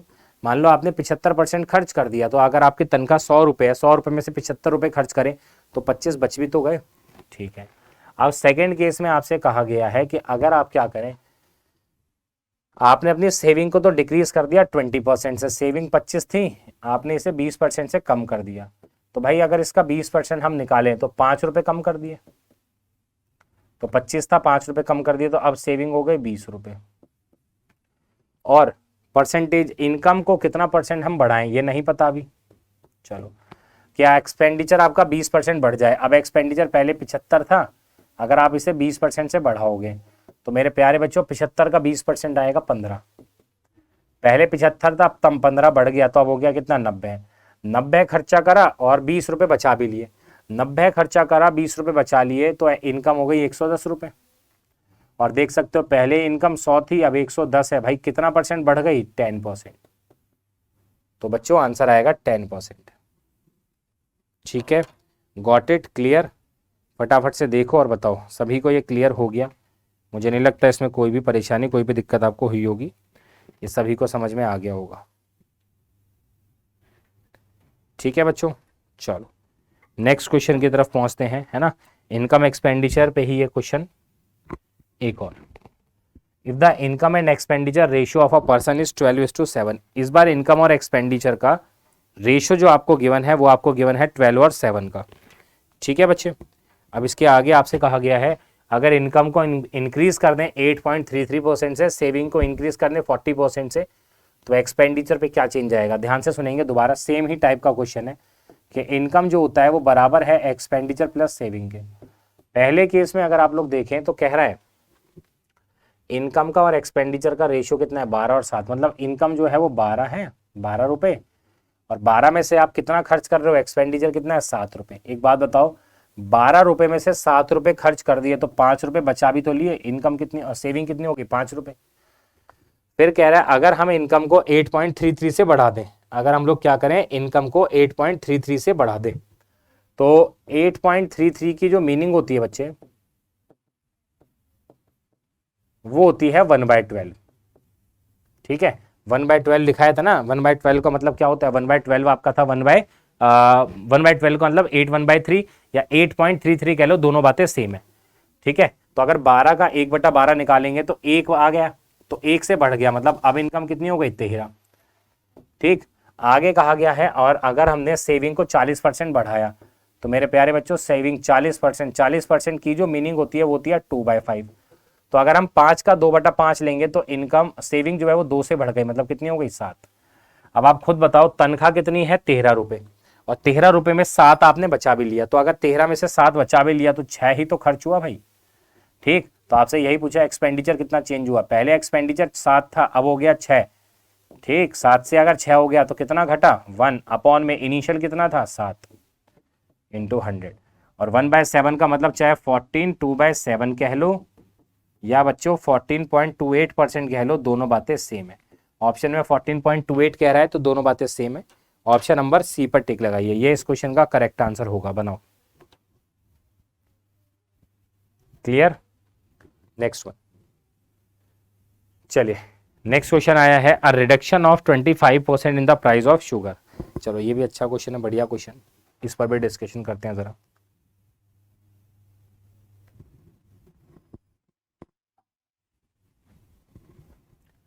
क्वेश्चन है a reduction of 25% in the price of sugar enables a housewife to purchase 4 kg more for rupees 800.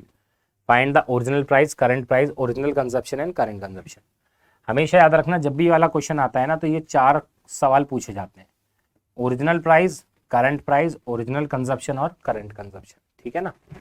अब मैं एक ही क्वेश्चन में, पेपर में सिर्फ एक ही पूछेगा, इन चारों में से कोई भी एक चीज पूछा जाएगी, है ना, चारों नहीं पूछता कभी भी। तो अगर मैं इसको सॉल्व करूं तो कैसे सॉल्व करते हैं, इसका हमारा कॉन्सेप्ट क्या होता है, सब एक चीज कॉन्सेप्ट वाइज चलती जाएगी पहले। अच्छा बच्चों, यहां पर आप अगर देखें तो हमारे पास क्या क्या चीज है, यहाँ पर प्राइस है और कंजप्शन है। आपको प्राइस और कंजप्शन निकालना है, तो मुझे बताओ आप लोग, क्या प्राइस और कंजप्शन में कोई रिलेशन होता है। अगर हम बात करेंगे तो प्राइस और कंजप्शन में क्या कोई रिलेशन होता है। आप कहेंगे जिनमें पता होगा वो कहेंगे हाँ सर, प्राइस और कंजप्शन में इनवर्स का रिलेशन होता है। प्राइस और कंजप्शन में क्या होता है, इनवर्स का रिलेशन होता है। मतलब अगर प्राइस बढ़ेगी तो कंजप्शन क्या होगा, कम होगा, और प्राइस को अगर आप घटा लोगे तो कंजप्शन क्या हो जाएगा, बढ़ जाएगा। जैसे फॉर एग्जांपल अगर एक्सपेंडिचर सेम है तो चाहे फॉर्मूले के हिसाब से कर लो, एक्सपेंडिचर अगर सेम है तो एक्सपेंडिचर क्या होता है, मतलब पूरा खर्चा। एक्सपेंडिचर होता है बच्चों प्राइस इनटू कंजप्शन। ठीक है, एक्सपेंडिचर की अगर हम बात करेंगे तो एक्सपेंडिचर क्या होता है, प्राइस इनटू कंजप्शन। और अगर आप इसको प्रूफ भी करना चाहें तो देखो मैं प्रूफ भी करके बता देता हूं।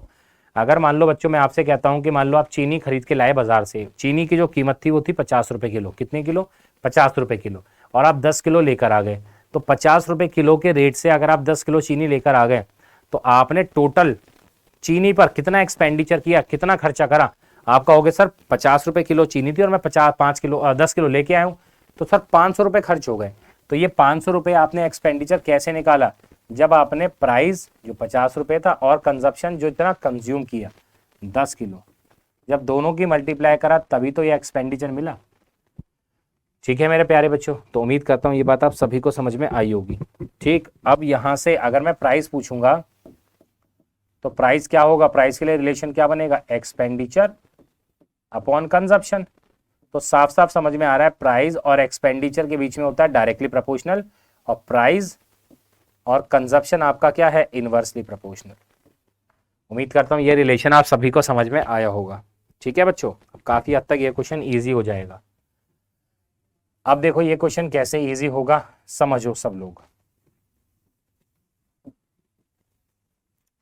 अब ये क्वेश्चन इजी ऐसे होगा जैसे इसने कहा reduction of 25% the price of sugar. यहां मैं मान लेता हूं आई इनिशियल, ये हो गया एफ का मतलब फाइनल। प्राइस की अगर मैं बात करूंगा तो क्या ये कह सकता हूं 25% प्राइस को कम कर दिया, रिडक्शन किया ना। 25% की मीनिंग होती है 1/4। 1/4 का मतलब पहले प्राइस अगर 4 था तो अब 3 कर दिया। और प्राइस का रेशियो अगर 4 और 3 है तो कंजप्शन का जो रेशियो है वो 3 और 4 हो जाएगा, क्योंकि बताया था इनवर्सली प्रोपोर्शनल होते हैं। ठीक है, क्या होता है, इनवर्सली प्रोपोर्शनल। तो अब आप एक चीज बताओ, कंजप्शन पहले कितनी कंज्यूम कराए। पहले हमारे पास 3 यूनिट कंज्यूम कर रहे थे, अब 4 यूनिट कर रहे हैं। तो पहले 3 कर रहे थे, अब 4 कर रहे हैं। भाई कंजप्शन कितना बढ़ गया, आप कहेंगे सर 1 यूनिट। और एक्चुअल में अगर आप लोग देखें तो जब प्राइस को आपने कम करा तो हम लोग कितना किलो ज्यादा अब ले रहे हैं, 4 किलो। ठीक है ना, तो यहाँ 1 यूनिट की वैल्यू कितनी आ गई, 4 किलो। और बच्चे अगर 1 की वैल्यू 4 किलो है तो 3 की वैल्यू 12 किलो और 4 की वैल्यू 16 किलो। अगर क्वेश्चन हमसे ये पूछे कि ओरिजिनल और फाइनल कंजप्शन कितना होगा तो जवाब आएगा 12 और 16। ठीक, तो लिख लो यहां पर पहले ओरिजिनल कंजप्शन 12 किलो और फाइनल कंजप्शन 16 किलो। ठीक है बच्चे, आगे पहुंचते हैं अगले क्वेश्चन की तरफ। अब आता है ओरिजिनल प्राइस और करंट प्राइस। ओरिजिनल प्राइस और करंट प्राइस कैसे निकालोगे, अभी मैंने आपको बताया कि प्राइस जो होता है वो एक्सपेंडिचर अपॉन कंजप्शन होता है ना बच्चे। चलो, तो प्राइस अगर आपको निकालना है तो एक्सपेंडिचर, देखो टोटल जो खर्चा किया था शुगर पर वो कितना था, 800 रुपए का। प्राइस तो चेंज नहीं हुआ, 800 रुपए, और 800 रुपए तो प्राइस है, अपॉन में कंजप्शन। भाई जब पहले ओरिजिनल अगर हम लोग प्राइस निकाल रहे हैं तो ओरिजिनल कंजप्शन कितना था, पहले हम लोग कितना कंज्यूम कर रहे थे, 12 किलो। तो भाई 800 रुपए में अगर 12 किलो आप ले रहे हैं तो आपका पर किलो का रेट क्या होगा। तो सॉल्व कर लीजिए इसको। अगर हम इसको सॉल्व करें, चलो अगर मैं इसे 4 से भी डिवाइड करता हूं तो 200 अपॉन में 3, तो ये 66 2/3% जा रहा होगा। जो प्राइस है वो 66 2/3 जा रहा होगा पहले का। और ये तो हो गया आपका क्या, ओरिजिनल प्राइस। अब सेकंड अगर मैं यहां पर निकालता हूं करंट प्राइस, तो करंट प्राइस भी बिल्कुल ऐसे ही निकलेगा। ठीक, पहले प्राइस 800 था, अब करंट प्राइस के लिए करंट कंजप्शन कितना है, आप कितना कंज्यूम कर रहे हो, 16 किलो। तो अगर 800 रुपए में आप 16 किलो लेकर आ रहे हो तो प्राइस कितनी आ गई, 50 रुपए। ये आपकी हो गई करंट प्राइस।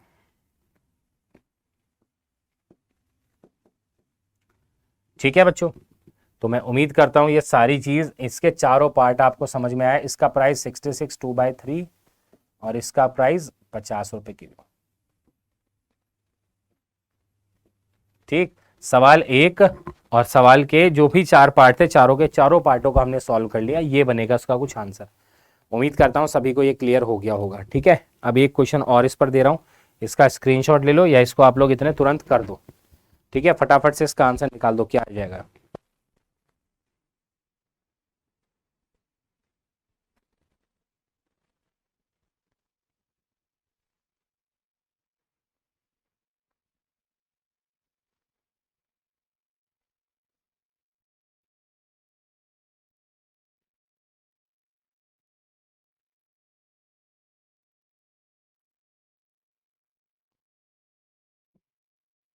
डन गाइज, बिल्कुल सेम है, कुछ अलग नहीं है, मेरे को नहीं लगता इसमें कोई भी ऐसी चीज़ है जो आप ना कर पाओ। इस बार भी वही चीज़ पूछा, due to 30% in the 30% increase in the price of apples, 6 apple less available. बिल्कुल सेम आप लोग करेंगे और वही original price, current price, original consumption, current consumption निकालना है। ठीक है, उम्मीद करता हूँ इसका आंसर आप लोग बिल्कुल निकाल दोगे, इसमें कोई कंफ्यूजन डाउट नहीं आएगी किसी को भी। ठीक है, जो देखो थोड़ा सा जो रिपीटेशन वाले क्वेश्चन है ना, जो मतलब रिपीट टाइप हो रहे हैं, है ना, तो उसको आप लोग कर सकते हो, क्योंकि एक मैंने कॉन्सेप्ट आपको सिखा दिया, उसके बाद आप लोग उसी कॉन्सेप्ट का यूज करके उसको कर लेना। अब नेक्स्ट क्या है, यहाँ पर भी एक नए टाइप का क्वेश्चन आपके सामने आया, इसको भी सीखो। इस क्वेश्चन में कहा है the present population of a town is 1,08,000 during the first year population increased by 66 2 by 3% while decreased by 16 2 by 3% during the second year. During the third year increased by 33 1 by 3%. Find the population of town 3 year hence. ठीक है, अब क्या approach आप लोग लगाएंगे इस question में? कभी भी आपके पास इस टाइप का क्वेश्चन है जिसमें ना ये सक्सेसिवली, एक टर्म होता है सक्सेसिवली, है ना, सक्सेसिवली का मतलब लगातार, लगातार परसेंटेज आपका कुछ परसेंट से बढ़ रहा हो या घट रहा हो, लगातार काम चल रहा हो, पहले बढ़ा फिर घटा फिर बढ़ा फिर घटा, इस तरीके से। तो एक फॉर्मूला भी होता है वैसे बताने के लिए, वो फॉर्मूला तो लिखने के लिए ये है x plus y plus x y by 100। ठीक, जहां पर x और y आपके होते हैं जितने परसेंट से बढ़ रहा है या घट रहा है। अगर बढ़ रहा है तो वैल्यू पॉजिटिव लिखी जाएगी और अगर घट रहा है तो वैल्यू नेगेटिव लिखी जाएगी। लेकिन मुझे नहीं लगता इस फॉर्मूले का कोई भी यूज होगा यहाँ, है ना, तो इसलिए बेटर है कि हम लोग इस फॉर्मूले को रेशो का नाम देते हैं, रेशो की पहचान देंगे। हम लोग इस टाइप के क्वेश्चनों को बजाय सक्सेसिव के फॉर्मूले से हम इसको ना रेशो से लगाएंगे। और रेशो से कैसे लगाएंगे, देखो पहली बात तो ये समझो, कोई भी बच्चा ये 1,08,000 लिखा हुआ है ना, तो इस 1,08,000 को लेके मत चलना कि भाई पहले 1,08,000 है फिर पहले साल इतने से बढ़ गया तो इसका परसेंट निकाल रहे हो, मत निकालना। आप सीधा सिंपल रेशो मेथड लगाओ। कैसे, यहां लिखो आई का मतलब इनिशियल, यहां लिखा एफ का मतलब फाइनल। फर्स्ट ईयर क्या हुआ है, पहले साल 66 2 by 3 से बढ़ी है। मेरे प्यारे बच्चों 66 2 by 3 का जो मीनिंग होता है वो 2 by 3 होता है। आपका वो कहां से आया, ये वहीं टेबल से आया। 2 by 3 का मीनिंग अगर मतलब इनिशियल पहले 3 थी तो अब 2 यूनिट बढ़ गई है तो फाइनल में 5 हो गई। ठीक है, ये तरीका लगाएंगे। सेकेंड ईयर क्या हुआ है, 16 2 by 3% से घट गई। 16 2 by 3 का मीनिंग होता है 1 by 6, मतलब 6 थी अब कितनी हो गई, 1 घट गई तो 5 यूनिट हो गई। और तीसरे साल 33 1 by 3% से बढ़ गया। 33 1 by 3 का मीनिंग होता है 1 by 3, मतलब 3 था अब 1 से बढ़ गया तो कितना हो गया, 4 हो गया। ठीक है, चलिए अब ये देख लो क्रॉस में डायगनली अगर कुछ कैंसिल हो रहा है तो कर दो, नहीं हो रहा तो मत करो। वैसे कुछ कैंसिल, चलो छोड़ो, नहीं हो रहा मत करो ऐसे कैंसिल ना। 3 3 इंटू 3 9 9 6 54 54 और 100। ये जो 54 है ये है आपका इनिशियल रेशो। ये 4 और 6 कैंसिल हो रहे थे, मैंने करा नहीं है, बताऊंगा क्यों। ये है फाइनल। अब अगर आप इनिशियल देखो तो इनिशियल आपके पास वैल्यू लिखी हुई है 1,08,000, तो इस 54 की वैल्यू आपको गिवन है। 54 रेशियो की वैल्यू कितनी है, 1,08,000। तो अब आप खुद देखो अगर 54 की वैल्यू 108 है तो सीधा समझ में आ रहा है 54 2 जा होता है 108, तो एक रेशियो की वैल्यू कितनी आ गई, 2 जा हो गया 108 और लास्ट में 3 जीरो। 1 बराबर 2000, तो ये कितना है 100 बराबर कितने के होगा, 2000 में 2 जीरो और लगा लो तो ये बनेगा 2 लाख। ठीक, तो पॉपुलेशन होगी 3 साल के बाद में 2 लाख। ठीक है बच्चों, ये तरीका लगाओ, सबसे बेस्ट तरीका, सबसे अच्छा, सबसे मजेदार तरीका। इससे अच्छा तरीका नहीं होगा कोई क्वेश्चन को सॉल्व करने का। ठीक है, अगर आप इस अप्रोच के साथ चल रहे हो, मतलब ये वाला रेशियो मेथड लगा रहे हो, तो विश्वास मानिए बच्चों आप बहुत आसानी से क्वेश्चनों को सॉल्व कर पाओगे। ठीक है, चलो अभी और चलेगा, अभी तो बहुत सारी चीजें आप सीखोगे। चलिए नेक्स्ट, अब थोड़ा सा दिमाग का इस्तेमाल करो। लिखा है a natural number when increase by 50% it gives a natural number. मतलब एक आपका नेचुरल नंबर है कोई n, आपने क्या करा, इस नेचुरल नंबर का अगर आपने इस नंबर को 50% से इंक्रीज किया, बच्चे 50% का मीनिंग होता है इस नंबर का 1/2 आप लोगे, 1/2। जब आपने इस नंबर का 1/2 लिया है ना और फिर ऐड किया तो आपको क्या मिल रहा है, एक नेचुरल नंबर मिल रहा है। ठीक है, फिर कहा गया however when the value number is decrease by reduce by 75%। 75% का जो मीनिंग होता है वो होता है कितना, 3/4। ठीक है, मतलब जब आपने इस नंबर का 3/4 लिया है ना, 3/4 लेके सब्ट्रैक्ट किया तो अभी भी ये क्या है, एक नेचुरल नंबर ही दे रहा है। फिर कहा गया है अगर आपने इस नंबर का 66 2/3, तो 66 2/3 लोगे तो वो आएगा 2/3, तो इस नंबर का 2/3 लेके आप सब्ट्रैक्ट करोगे तो भी आपको नेचुरल नंबर दे रहा है। तो आपको ये बताना है कि सबसे लीस्ट नेचुरल नंबर क्या होगा। सबसे बेस्ट है ऑप्शन से ही करना, क्योंकि ऑप्शन में ही लिखा हुआ है। देख लो सबसे छोटा नंबर कौन सा फंसेगा। पहले 6 लिखा हुआ है, अगर मैं 6 लेके चलूँ, मेरी बात समझना, अगर मैं 6 लेके चल रहा हूँ तो 6 का 1/2 निकालोगे, क्या आएगा? 6 का जब 1/2 निकालेंगे तो 3 आएगा, और 3 ऐड करोगे तो भी ठीक है। 3 आ रहा है मतलब एक इंटीजर वैल्यू आ रही है, और इंटीजर नंबर आप इंटीजर में जोड़ोगे, मतलब 6 में 3 जोड़ोगे तो 9 आएगा, मतलब इंटीजर ही आ रहा है। फिर जब आप 6 अगर ले रहे हो तो 6 का जब 3/4 लोगे, तो यार 6 का 3/4 लोगे तो भाई ये जो नंबर आ रहा है ये आ रहा है डेसिमल में, पॉइंट में। और हम ये जानते हैं कि अगर ये पॉइंट में आ रहा है तो इसका मतलब हमारा नंबर भी क्या आएगा, फिर डेसिमल में ही आएगा। और नेचुरल नंबर जो होते हैं, जो प्राकृतिक संख्या होती है, वो कभी भी पॉइंट डेसिमल में नहीं होती। तो इसका मतलब 6 तो फेल हो गया। 6 के बाद सबसे छोटा नंबर 12 है, 12 लेके चलना भाई। अगर मैं 12 लेता हूं यहां, समझना, तो 12 का 1/2 ले लो, सही आएगा? हाँ जी, कट जाएगा 6 से। 3/4 लोगे, बात बन जाएगी? हाँ जी, क्योंकि 4 12 को काट देगा, 3 पर पॉइंट डेसिमल नहीं आ रहा। 12 का 2/3 लोगे, हाँ जी, 12 का अगर 2/3 भी ले लूंगा तो ये भी पूरा पूरा 4 पे काट देगा। तो यहां पर अगर हम देखें तो हमारा जो करेक्ट आंसर जाएगा वो 12 जाएगा, मतलब 12 वो सबसे छोटा नंबर है जो क्या होगा, जो इस कंडीशन को सेटिस्फाई कर रहा है। ठीक है बच्चों, ये इस क्वेश्चन को सॉल्व करने का आपका तरीका रहेगा। उम्मीद करता हूं सभी को ये क्वेश्चन समझ में आ गया होगा, इसमें कोई दिक्कत कंफ्यूजन नहीं है। चलिए नेक्स्ट क्वेश्चन। नेक्स्ट है, what percentage of number from 1 to 70 have 1 और 9 इन द यूनिट प्लेस। आपसे कहा गया है कि कितने प्रतिशत नंबर 1 से लेके 70 तक ऐसे हैं जिनके इकाई अंक पर, यूनिट डिजिट पर 1 और 9 है। चलो बना लो मैनुअली, इस काम को कर लो। यूनिट डिजिट अगर 1 और 9 है तो क्या क्या होंगे, देखो, एक तो 1 ही होगा, एक 9 ही होगा, एक 11, एक 19, ऐसे ही एक 21 तो एक 29, फिर एक 31 तो एक 39, फिर 41 तो 49, 51 तो 59, 61 तो 69। बस 69 से ज़्यादा मत जाना, 70 तक क्या है काउंट करना। 1 2 3 4 5 6 7 8 9 10 11 12 13 14 नंबर है। अगर सवाल ये पूछता कि कितने नंबर हैं तो हम 14 पर टिक लगा देते, और हो सकता है कुछ बच्चे 14 पर टिक लगा दें 14 को ऑप्शन में देखकर। ना, गलत है, क्योंकि उसने हमसे ये नहीं पूछा कि कितने नंबर हैं, उसने हमसे ये पूछा कि कितने प्रतिशत नंबर हैं। तो 14 तो नंबर है, और अपॉन में टोटल नंबर कितने थे, 70 × 100।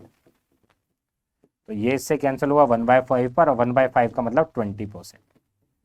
तो गाइस 20%, 20% ऐसे नंबर हैं 1 से 70 के बीच में जिनकी यूनिट डिजिट 1 और 9 है।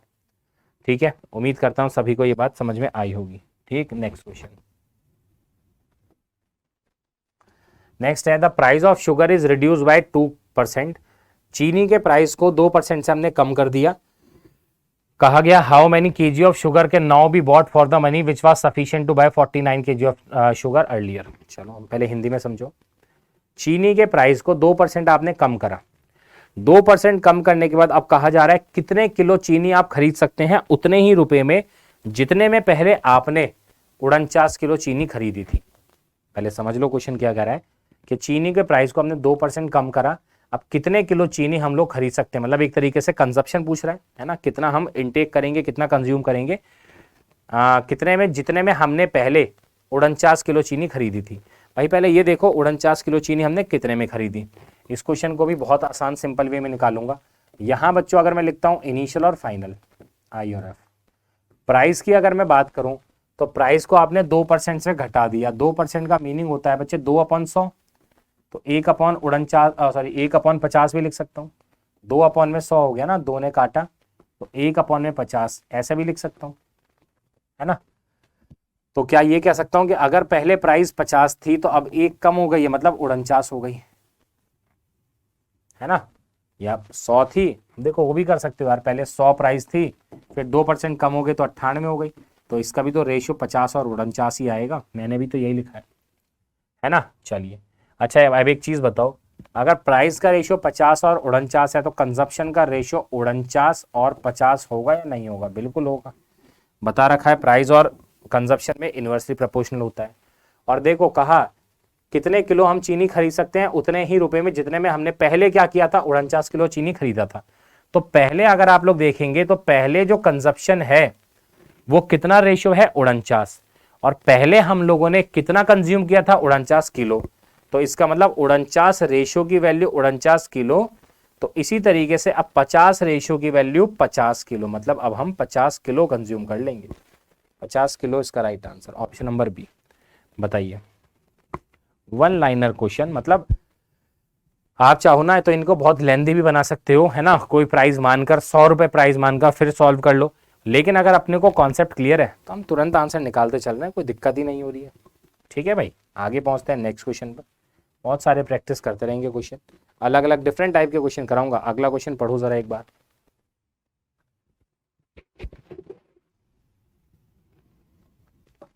The numerator of a fraction is decreased by 25%, denominator increased by 250%, resultant fraction 6/5, original fraction निकालना है।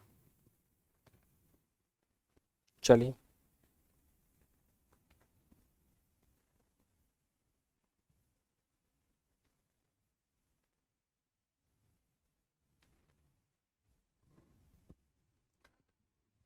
देखते हैं बच्चों किस तरीके से आप इसका आंसर निकालोगे।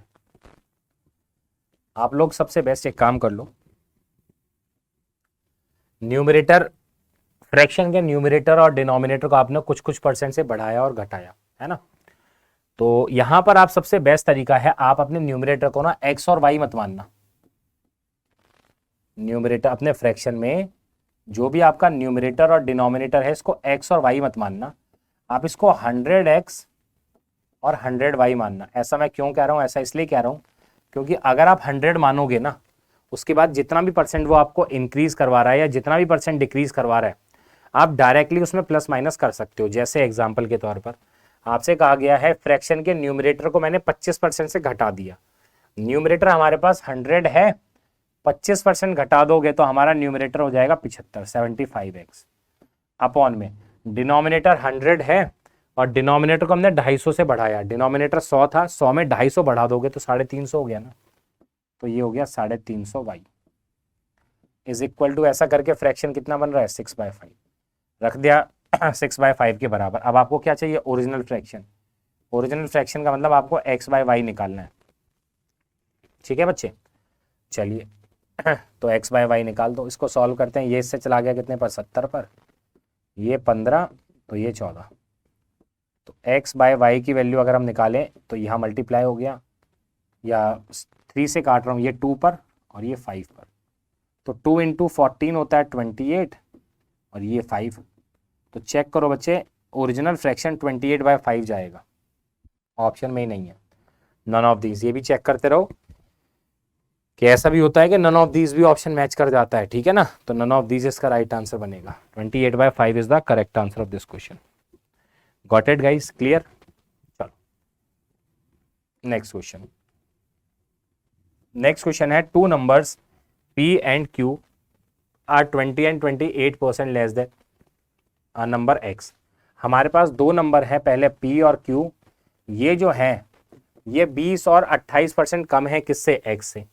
तो यहां पर आप देख सकते हैं p और q की जो वैल्यू है वो किस पर निर्भर है, किस पर डिपेंड है, p और x पर। तो अगर मैं ये कहता हूं x की वैल्यू 100 है, तो p की जो वैल्यू है वो क्या है, इससे 20% कम है, मतलब 80 लिख लूं, और q जो है वो इससे 28% कम है। तो अगर इससे 28% कम है तो इसका मतलब ये कितना हो गया, 72 हो गया। तीनों की वैल्यू आपके सामने है। तो पूछा है what is the percentage of the number q is smaller than p। तो अब p और q कितना कम है p से, तो साफ साफ समझ में आ रहा है 72 और 80, भाई कितना परसेंटेज चेंज निकालना है, कितना कम है, 8। अब अपॉन में क्या आएगा, देखो कीवर्ड लिखवा रखा है, ये रहा देन के बाद कौन है, p, तो p की वैल्यू 80 है इंटू 100, 1/10, और 1/10 का मतलब 10%। आप खुद देख लो कि क्वेश्चन को बहुत इजी वे से हम सॉल्व करते चल रहे हैं, बहुत आसान बनाने की मैं कोशिश आप लोगों के साथ कर रहा हूं इस टॉपिक को। ठीक है बच्चे, आगे बढ़ेंगे नेक्स्ट क्वेश्चन की तरफ। नेक्स्ट क्वेश्चन है, the difference between 4/5 of a number and 45% of a number is 56, what is 65% of the number. कहा गया है कि आपको डिफरेंस पता है किस किस का, नंबर का 4/5 ले लो और उसी नंबर का 45% ले लो, इसका डिफरेंस 56 है। अच्छा एक बात बताओ, ये जो 4/5 है ये तो फ्रैक्शन वैल्यू है और ये परसेंटेज वैल्यू है, आप दोनों को सेम बना लो ना, आप दोनों को क्या कर लो, सेम बना लो, या तो फ्रैक्शन को परसेंटेज में कन्वर्ट या परसेंटेज को फ्रैक्शन में। तो मैं एक काम करता हूँ, 4/5 की जो मीनिंग होती है ना वो 80% होती है। ये कैसे पता चला, क्योंकि मैंने बताया था कि अगर फ्रैक्शन है इसे परसेंटेज में कन्वर्ट करना है तो 100 से मल्टीप्लाई कर दो, तो 20 × 4 होता है 80%। तो क्या अब मैं ये कह सकता हूं कि the difference between 80% of a number and 45% of the number is 56। तो अगर हम लोग परसेंटेज में डिफरेंस देखें तो 80% माइनस 45%, इनका जो डिफरेंस है इसकी वैल्यू 56 है। तो इनका डिफरेंस कितना आ गया, 35। तो 35% की वैल्यू 56, 65% की वैल्यू क्या होगी, यूनिटरी मेथड भाई सबसे बेस्ट, क्रॉस मल्टीप्लाई बता रखा है, 56 × 65 अपॉन में 35, 5 से काटेंगे 13, 7, 8 पे चला गया है ना, 13 × 8 जो होता है 104, तो नंबर चेक करना 104 आ रहा होगा, 65% उस नंबर का 104 है। Got it guys, clear. मुझे नहीं लगता कोई चीज़ आपको ऐसी लगी होगी जो ना समझ में आई हो, ठीक है। नेक्स्ट क्वेश्चन पढ़ें ज़रा एक बार।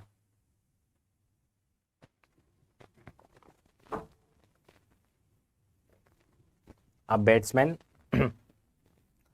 a batsman scored 110 runs which include 3 boundaries and 8 sixes. What percentage of his total score did he make by running between the wicket? एक क्रिकेटर है, एक बल्लेबाज है जिसने टोटल ना 110 रन बनाए हैं और जिसमें उसने चौके भी मारे हैं और छक्के भी मारे हैं। तो आपको बताना है कितने प्रतिशत रन उसने भाग कर लिए हैं, है ना, रनिंग बिटवीन द विकेट का मतलब भाग कर लिए। तो ठीक है, ऐसा करते हैं, हमें पता है टोटल जो रन है वो 110 रन है। अब इस 110 रन में उसने 4 चौके कितने मारे, उसने मारे हैं 3 बाउंड्रीज। तो अब सीधी सी बात है, चौके उसने मारे हैं 3, है ना, एक चौका मारेगा, एक बाउंड्री मारेगा, उसके 4 रन मिलेंगे, तो 3 बाउंड्री अगर मारे हैं तो इसका मतलब 12 रन, 12 रन उसने बाउंड्रीज से बना लिए। वहीं अगर मैं सिक्सेस की बात करूंगा तो उसने कितने 6 मारे हैं, 8 सिक्सेस। एक छक्का मारने पर, एक 6 मारने पर उसको 6 रन मिल रहे हैं, तो 8 छक्के मारे हैं तो कितने मिले हैं, 6 × 8 दैट इज 48 रन। इतनी बात आप लोग सभी जानते होंगे ये तो आप देखिए 12 रन तो बने हैं चौकों से और 48 रन बने हैं छक्कों से, तो टोटल 60 रन ऐसे हैं 110 में से जो बाउंड्री चौके छक्कों से बने हैं। तो अगर 110 में से 60 रन चौके छक्कों से बने हैं तो बाकी बच गए 50 रन, 50 रन। ये 50 रन वो हैं जो रनिंग बिटवीन द विकेट है, जो भाग कर बने हैं।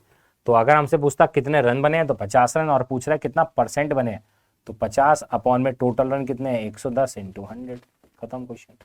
0 से 0 गया, 5/11। और बच्चे 5/11 की जो मीनिंग होती है वो होती है 1/11 हो गया कितना, 9, 1/45, तो ये आ जाएगा आपका कितना, 45, 5/11%, इतना। ठीक है बच्चों, ये होगा इस क्वेश्चन का करेक्ट आंसर। मैं उम्मीद करता हूँ समझ में आया होगा सभी लोगों को, है ना। कहीं पर कोई चीज़ नहीं भी समझ में आए ना तो उसको रुक कर पॉज करके देखिएगा और एक बार कोशिश करना हर एक क्वेश्चन को ना खुद से बनाने के लिए। चलो नेक्स्ट क्वेश्चन, नेक्स्ट क्वेश्चन आपकी स्क्रीन पर है। In an examination 35% of the candidate failed in mathematics, 25% in English, if 10% fail in both maths and English, how much percent candidate pass in both the subject. चलिए बहुत बढ़िया। अब देखो ये question आया है आपका कुछ वेन डायग्राम से रिलेटेड। इस क्वेश्चन को हम लोग सॉल्व करेंगे वेन डायग्राम का यूज़ करके। अब देखो वेन डायग्राम कैसे लगेगा। यहाँ एक मैंने यहाँ पर वेन डायग्राम बना लिया,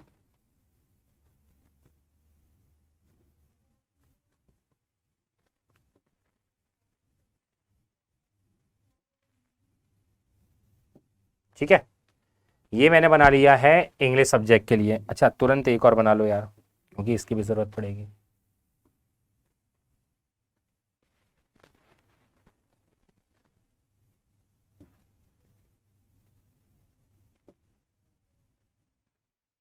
चलो ऐसे ठीक है, ठीक है। यहाँ पर इसका भी थोड़ा सा कॉन्सेप्ट आपको सिखा देता हूँ।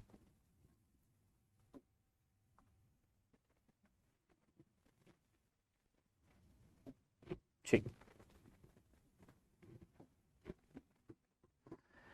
यहाँ पर आपसे कहा गया है एक एग्जामिनेशन में, क्वेश्चन पूरा आपने पढ़ लिया होगा है ना। अब इस क्वेश्चन में आप लोगों को क्या चीज़ देखनी समझनी है बच्चों, थोड़ा सा अगर आपने प्रीवियस क्लासेस में सेट थ्योरी पढ़ी हो, नहीं भी पढ़ी कोई दिक्कत नहीं है। यहाँ पर मैंने ये जो चीज़ बनाई है, ये मैंने 2 सर्कल बनाए हैं और इन 2 सर्कल में आप लोग देख पा रहे होगे कि हुआ क्या, ये 2 सर्कल और इनमें ना थोड़ा सा ओवरलैप भी हो रहा है। मतलब ये वाला जो पोर्शन है ना, ये पोर्शन क्या हो रहा है, ये पोर्शन इनका कॉमन पार्ट हो रहा है ना।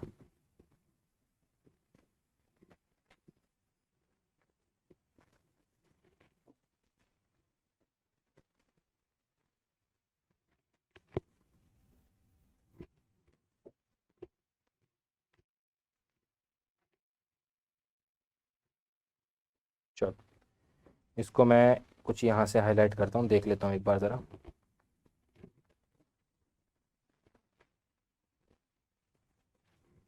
ठीक है, ये सही है।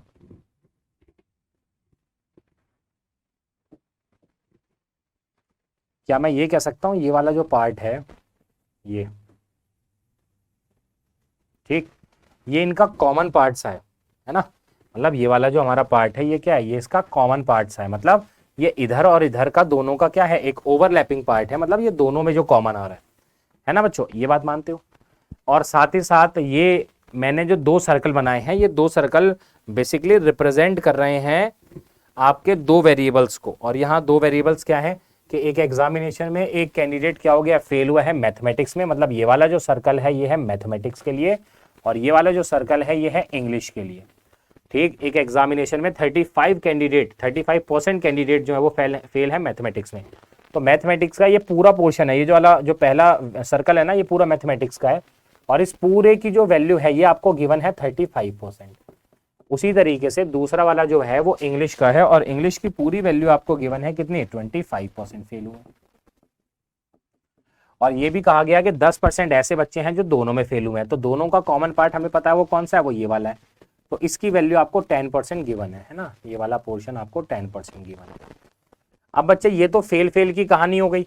अब ये जो फेल की कहानी लिखने के बाद ये जो इसके बाहर वाला पोर्शन होता है, कौन से वाला, ये जो इसके बाहर वाला पोर्शन है, बाहर वाला पोर्शन कौन सा है, इसके बाहर ये वाला, ठीक, ये होता है आपका जो पास हुए हैं। ठीक, दरअसल मतलब ये जो मैंने एक रेक्टेंगल सा बना दिया, इस डब्बे के अंदर बंद करा है, इसको कहते हैं यूनिवर्सल सेट। इस यूनिवर्सल के अंदर सब आ जाता है, पास फेल सारे आएंगे। अगर ये फेल हो गया तो बाहर वाला पोर्शन पास हो जाएगा, अगर ये पास होता तो बाहर वाला पोर्शन क्या हो जाता, फेल। अब यहां पर एक चीज ये बताओ कि हम जैसे कि जानते हैं कि मैथमेटिक्स का पोर्शन कौन सा था, मैथमेटिक्स का पोर्शन ये वाला था, है ना। मैथमेटिक्स का पोर्शन कौन सा था, मैथमेटिक्स का जो पोर्शन था वो आपका ये वाला था। ये पूरा मैथमेटिक्स का पोर्शन था, है ना।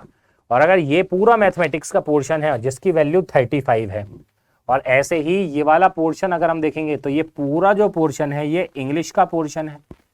और बच्चे ये पूरा अगर इंग्लिश का पोर्शन है तो इस पूरे सर्कल की वैल्यू 25 गिवन है, और ऐसे ही इस वाले पूरे सर्कल की वैल्यू 35 आपको गिवन थी। ठीक है बच्चे, तो अब क्या मैं ये कह सकता हूं कि ये पूरे में इतना जो पोर्शन है, मतलब इसका इतना वाला पोर्शन, ये वाला पोर्शन जो है ये तो 10 हो गया। तो 35 में से 10 अगर यहां कंप्लीट हो गया तो यहां बचा होगा कितना, 25, है ना। क्योंकि आप चेक भी करके देख लो, ये पूरा अगर आप देखेंगे तो 25% ये वाला पोर्शन और 10% ये वाला पोर्शन हो गया 35। और ऐसे ही ये पूरा अगर 25% है, इस 25 में से 10% तो यहां हो गया, यहां कितना बच गया, यहां बच गया 15%। ठीक है बच्चों, तो ये 15% और ये 10% क्या है, मैं थोड़ा डार्क लिख देता हूँ। और ये हो गया आपका कितना, 25%, और ये हो गया आपका 15%। अब ये जो 25 और 15 निकला है इसको हम लोग बोलते हैं ओनली का पोर्शन। मतलब कुछ बच्चे ऐसे भी तो होंगे जो सिर्फ मैथ्स में फेल हैं, और कुछ ऐसे होंगे जो सिर्फ इंग्लिश में फेल हैं, और कुछ ऐसे होंगे जो इंग्लिश और मैथ दोनों में फेल हैं। हमारा सवाल ये है कि आपको बताना है कितने % ऐसे बच्चे हैं जो दोनों में पास हैं। ठीक है, अब हम जानते हैं ये पूरा यूनिवर्सल सेट है, मतलब इसको हम लोग 100% बोलते हैं, क्योंकि इसमें हर एक चीज आ रही है, पास फेल सभी आ रहा है। अब कुछ अगर फेल हो गए तो बाकी बचे हुए क्या हो जाते हैं, पास।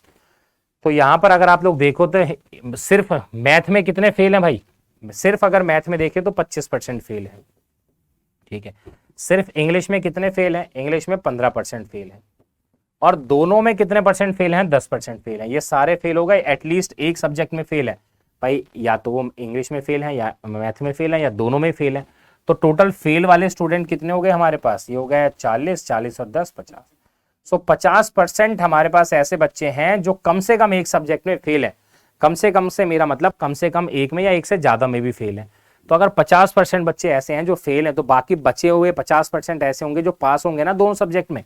तो हमारा यही क्वेश्चन है, मतलब ये जो बाहर वाला पोर्शन है ना, ये 50% आ गया, ठीक है। अगर 50% बच्चे फेल हैं आपके कम से कम एक सब्जेक्ट में, तो बाकी जो बचे हुए 50% है वो पास भी हुए हैं दोनों सब्जेक्टों में। ठीक है बच्चों, उम्मीद करता हूं समझ में आई होगी, बात क्लियर हुई होगी, है ना। आगे बढ़ते हैं नेक्स्ट पर। नेक्स्ट, चलो इस नेक्स्ट क्वेश्चन को भी करेंगे, इस टाइप के क्वेश्चन को। इसमें क्या रहा था, length of a rectangle increase by 14.7%, breadth is also increase by this, how much percent area of rectangle will change.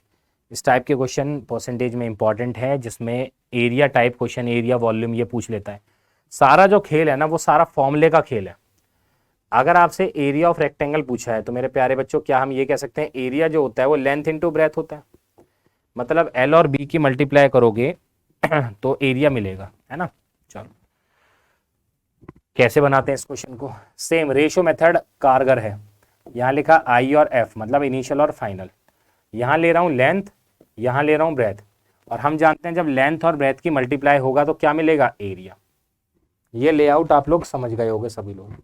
तो अब आपसे कहा गया लेंथ ऑफ रेक्टेंगल, देखो डायरेक्ट लिखूंगा। अब लेंथ को हमने इतने से बढ़ाया, इतने का मीनिंग होता है 1/7, और 12.5% को बढ़ाया, 12.5% की मीनिंग होती है 1/8। तो लेंथ को अगर आपने 1/7 से बढ़ाया, मतलब पहले अगर 7 थी तो अब 1 यूनिट बढ़ गई, तो कितनी हो गई, या फाइनल में 8। ऐसे ही यहाँ पर अगर आप देखें तो ब्रेथ को 1/8 से बढ़ाया, पहले मतलब 8 थी तो अब 1 बढ़ गई, कितनी हो गई, 9।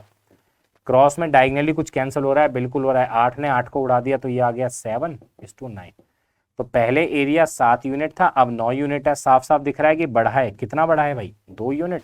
अपॉन में इनिशियल वैल्यू क्या है, 7 × 100। और 2/7 का जो मीनिंग होता है वो देखो, 1/7 क्या होता है, 1/7 होता है 14 2/7%, और 2/7 क्या होगा, 2 की मल्टीप्लाई करेंगे यहाँ और यहाँ भी करनी पड़ेगी।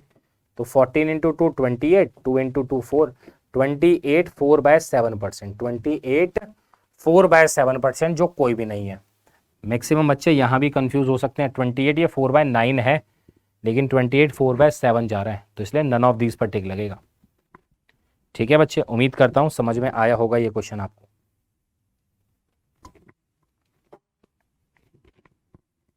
ठीक है, चलो आगे बढ़ते हैं।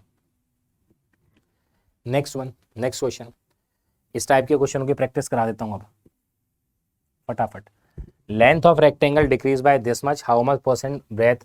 अब सेम ही क्वेश्चन है, बस इस बार ये कह दिया गया, पहले तो ये कहा था लेंथ और ब्रेथ इतने इतने परसेंट से बढ़ा, एरिया पे क्या फर्क पड़ेगा। इस बार एरिया पता है कि area remain constant, area same है, तो पूछा गया ब्रेथ पे क्या फर्क पड़ेगा। सबसे बेस्ट तरीका समझना जरा मेरी ये ट्रिक को, इनिशियल और फाइनल लिखा। अगर आपसे इस बार पूछा गया कि ब्रेथ पे क्या फर्क पड़ेगा, जिस पे पूछा जा रहा है ना, जैसे इस बार ब्रेथ पे पूछा गया, तो जिस पर भी पूछा गया पहले उसे लिख लो, ब्रेथ पे क्या फर्क पड़ेगा। हमें नहीं पता तो हमने उसे एक्स और वाई मान लिया। लेंथ का तो पता है, चाहे आप L × B कर लो या B × L कर लो, दोनों बातें सेम ही है।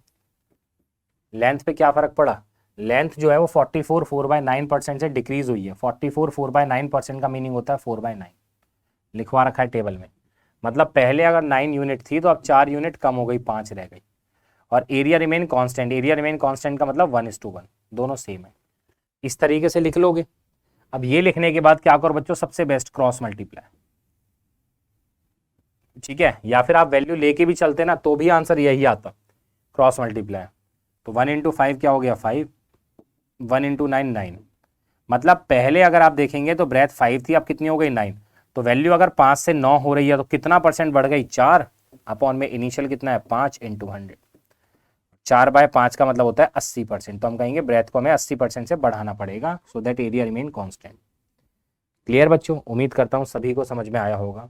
कोई डाउट कंफ्यूजन में हो तो बताओ। ठीक है, क्लियर है, उम्मीद करता हूँ ये। नेक्स्ट वन, नेक्स्ट वेरिएबल्स को और बढ़ाया, एरिया के बाद अब वॉल्यूम पर आया। ठीक है, length of cuboid increase by 20%, width decrease by 12.5, height increase by 25%। तो परसेंटेज चेंज इन वॉल्यूम। अब अगर मैं वॉल्यूम, मैंने कहा ना फॉर्मूला इंपॉर्टेंट है, वॉल्यूम ऑफ क्यूबॉइड अगर मैं पूछूंगा तो L into B into H हो गया। आ गए 3 वेरिएबल, कोई दिक्कत नहीं है। जो तरीका सीखा है वो सबसे बेस्ट सीखा है हमने, इनिशियल और फाइनल लिखा।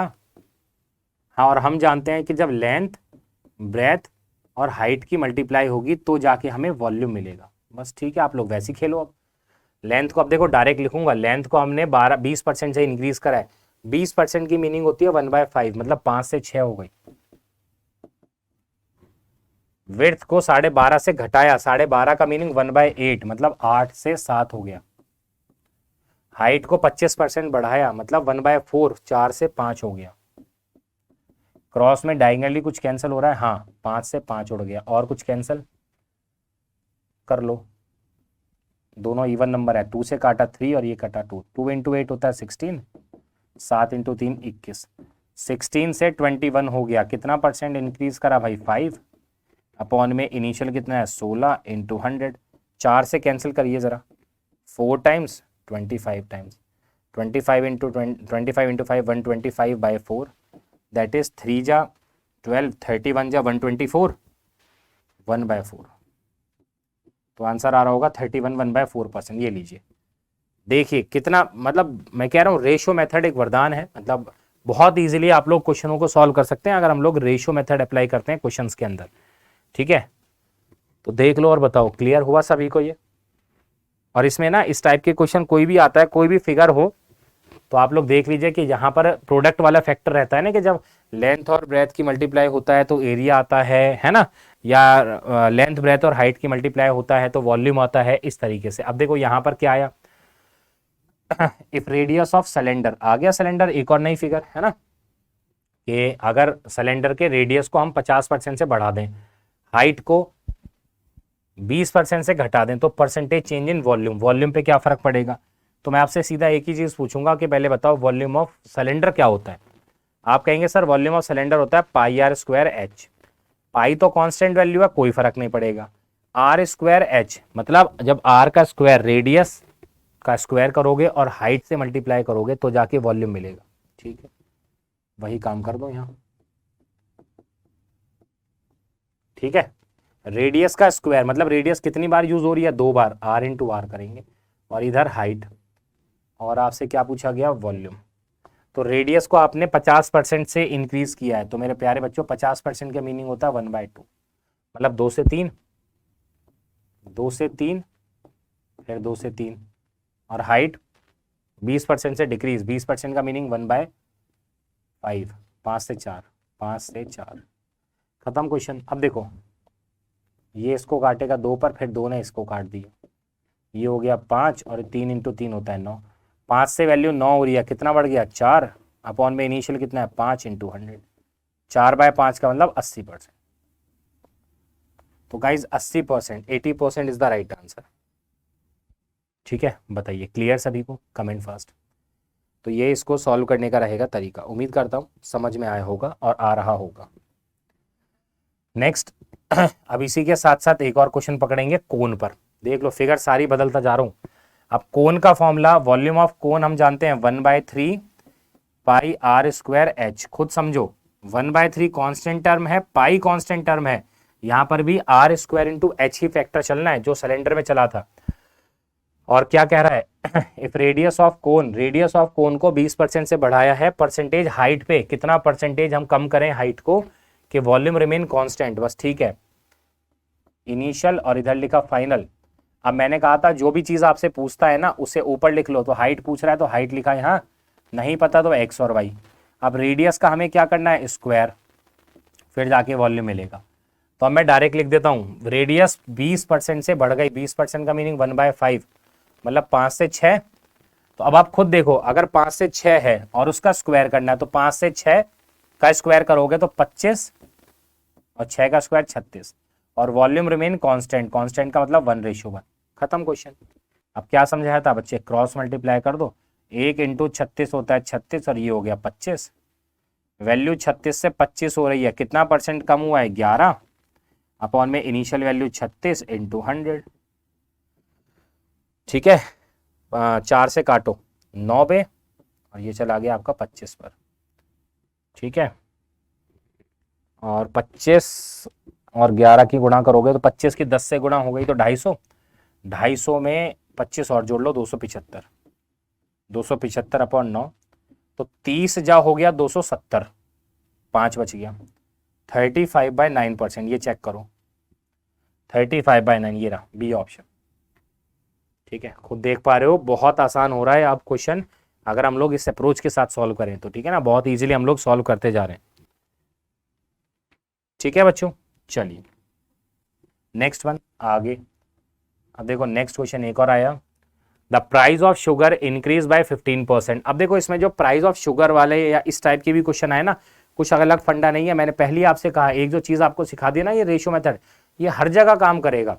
यहाँ पर भी अगर आप देखेंगे तो प्राइस, कंजप्शन और एक्सपेंडिचर के बारे में बात हो रही है और आप खुद से जानते हो कि क्या इन तीनों के बीच में रिलेशन है। आप कहोगे हाँ सर, अगर हम प्राइस और कंजप्शन की मल्टीप्लाई करते हैं तो एक्सपेंडिचर मिलता है। अभी थोड़ी देर पहले बताया था आपको ये चीज, है ना। तो आप भी यही काम करो, यहां दोबारा से क्या करो, I initial F final, price और कंजप्शन, प्राइस और कंजप्शन की मल्टीप्लाई करोगे तो एक्सपेंडिचर मिलेगा। हाँ जी मिलेगा। अब लगाइए वही वैल्यूज जो जो आपको गिवन है। Price of sugar increase by 15%। मेरे प्यारे बच्चों 15% की जो मीनिंग होती है 15 अपॉन में 100, 5 से काटूंगा तो 3 अपॉन में 20, मतलब प्राइस पहले अगर 20 थी तो अब 3 यूनिट बढ़ गई 23 हो गई। हाँ, एक्सपेंड और कंजप्शन इंक्रीज कर गया 25%। 25% की जो मीनिंग होती है वो 1/4 है ना। तो 4 से कितना हो गया, 5 हो गया। ठीक, अब आप खुद देख लो, आपसे पूछा गया एक्सपेंडिचर पे क्या चेंज आएगा, साफ साफ दिख जाएगा। क्रॉस में डायगनली बिल्कुल कैंसिल हो रहा है। 4 ने 20 को उड़ाया, 5 ने 20 को उड़ाया 4 पर, 4 इंटू 4 होता है 16 और ये हो गया 23।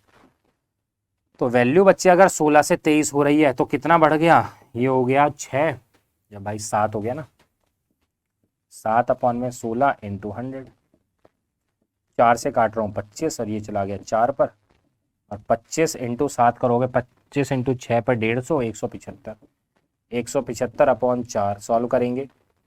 4 जा हो गया 16, बच गया 15, 3 जा हो गया 12, बच गया 3, 30, 43, 3/4%। तो 43, 3/4% का मीनिंग फर्स्ट ऑप्शन आपका बिल्कुल करेक्ट है, बिल्कुल सही है। यहाँ अगर हम लोग बात करेंगे तो आपका फर्स्ट ऑप्शन करेक्ट है। ठीक है, खुद बताओ अब चीज़ समझ में आ रही है, चीज़ें आसान हो रही हैं। यही वो मुश्किल सवाल थे जो हमको पहले सॉल्व करने में काफ़ी कठिनाइयाँ, काफ़ी मुश्किल हो रही थी। ठीक है, लेकिन अब बच्चों विश्वास मानो, बहुत चीज़ आसान हो रही है। ठीक है, चलो एक और हम लोग देखते हैं क्वेश्चन। क्वेश्चन है, in class A total students are 50% more than total student in class B. अच्छा, कुल मिलाकर 2 क्लासेस हैं, एक है क्लास ए और एक है क्लास बी। और कहा गया है कि क्लास ए के अंदर टोटल स्टूडेंट जो हैं वो 50% ज़्यादा है किससे, बी से। तो वही वाली बात, टोटल स्टूडेंट 50% ज़्यादा है, कोई भी आप वैल्यू ले लो, चाहे इसे 100 ले लो, ये 150 हो जाएगा। या 50% का मीनिंग जैसे कि हम जानते हैं 1/2 होता है। तो क्लास ए में टोटल स्टूडेंट 50% ज़्यादा हैं बी से। तो मतलब बी में अगर 2 होगा तो ए में 1 यूनिट फालतू होगा 3। तो 2 और 3 की जगह मैंने ये मान लिया 20 और 30। आप कोई भी वैल्यू लेके चल सकते हो, मैंने 20 और 30 ले लिया, है ना। मतलब ए में 30 है, बी में 20 है। आप 100 या 150 ले लो, जो आपका मन करे, या आपके ऊपर है। फिर कहा गया है while both classes have same number of girls. अच्छा, इनमें बॉयज और गर्ल्स हैं। ठीक है ना, इनमें क्या क्या है, बॉयज और गर्ल्स है। ये जो 30 स्टूडेंट हैं इनमें कुछ तो होंगे बॉयज और कुछ होंगे गर्ल्स। इसी तरीके से यहाँ पर भी कुछ होंगे बॉयज और कुछ होंगे गर्ल्स। दोनों में जो गर्ल्स है ना वो तो सेम है, दोनों में गर्ल्स जो हैं दोनों स्कूलों में वो बराबर है, स्टूडेंट्स जो हैं वो बराबर हैं, क्लास ए और बी में गर्ल्स बराबर है। फिर कहा गया इन क्लास ए में there are 70% boys. Class A में 70% अगर बॉयज हैं बस खत्म क्वेश्चन। 70% अगर बॉयज हैं तो 30 का 70% निकालोगे तो इसका मतलब 21 बॉयज हैं। 30 में से 21 बॉयज हैं तो 9 गर्ल्स हैं। 9 अगर इधर गर्ल्स हैं तो 9 इधर भी गर्ल्स होंगी, क्योंकि दोनों में सेम नंबर ऑफ गर्ल्स कहा गया था। 20 में से 9 गर्ल्स हैं तो 11 बॉयज होंगे। सारी कहानी खत्म, सारा पूरा क्वेश्चन ही खत्म हो गया एक वैल्यू से। फिर आपसे कहा गया है find percentage of girls in class B. Class B में कितने प्रतिशत गर्ल्स हैं? क्लास बी में गर्ल्स कितनी है? 9। कितना प्रतिशत है? टोटल कितने स्टूडेंट है क्लास बी में? 20 इंटू 100। ये वैल्यू गया 5 पर, 5 इंटू 9 होता है 45%। 45% लड़कियां हैं क्लास बी में। ठीक है बच्चों, उम्मीद करता हूं समझ में आया होगा सभी को, ये कोई कंफ्यूजन डाउट नहीं है। ठीक, चलिए तो देखिए यहां पर परसेंटेज के हमने कुछ क्वेश्चन डिस्कस करे हैं, लो एक और कर लेते हैं। 45%, इसको और कर देता हूं। 45% of first number is equal to 60% of second number. देखो लिख देता हूं, ऐसे तो लिखा जाएगा 45% ऑफ फर्स्ट नंबर ए मान लिया is equal to 60% of second number B मान लिया। 100 से 100 गया, 15 का पहाड़ा जानते हो तो 3 जा और ये 4 जा।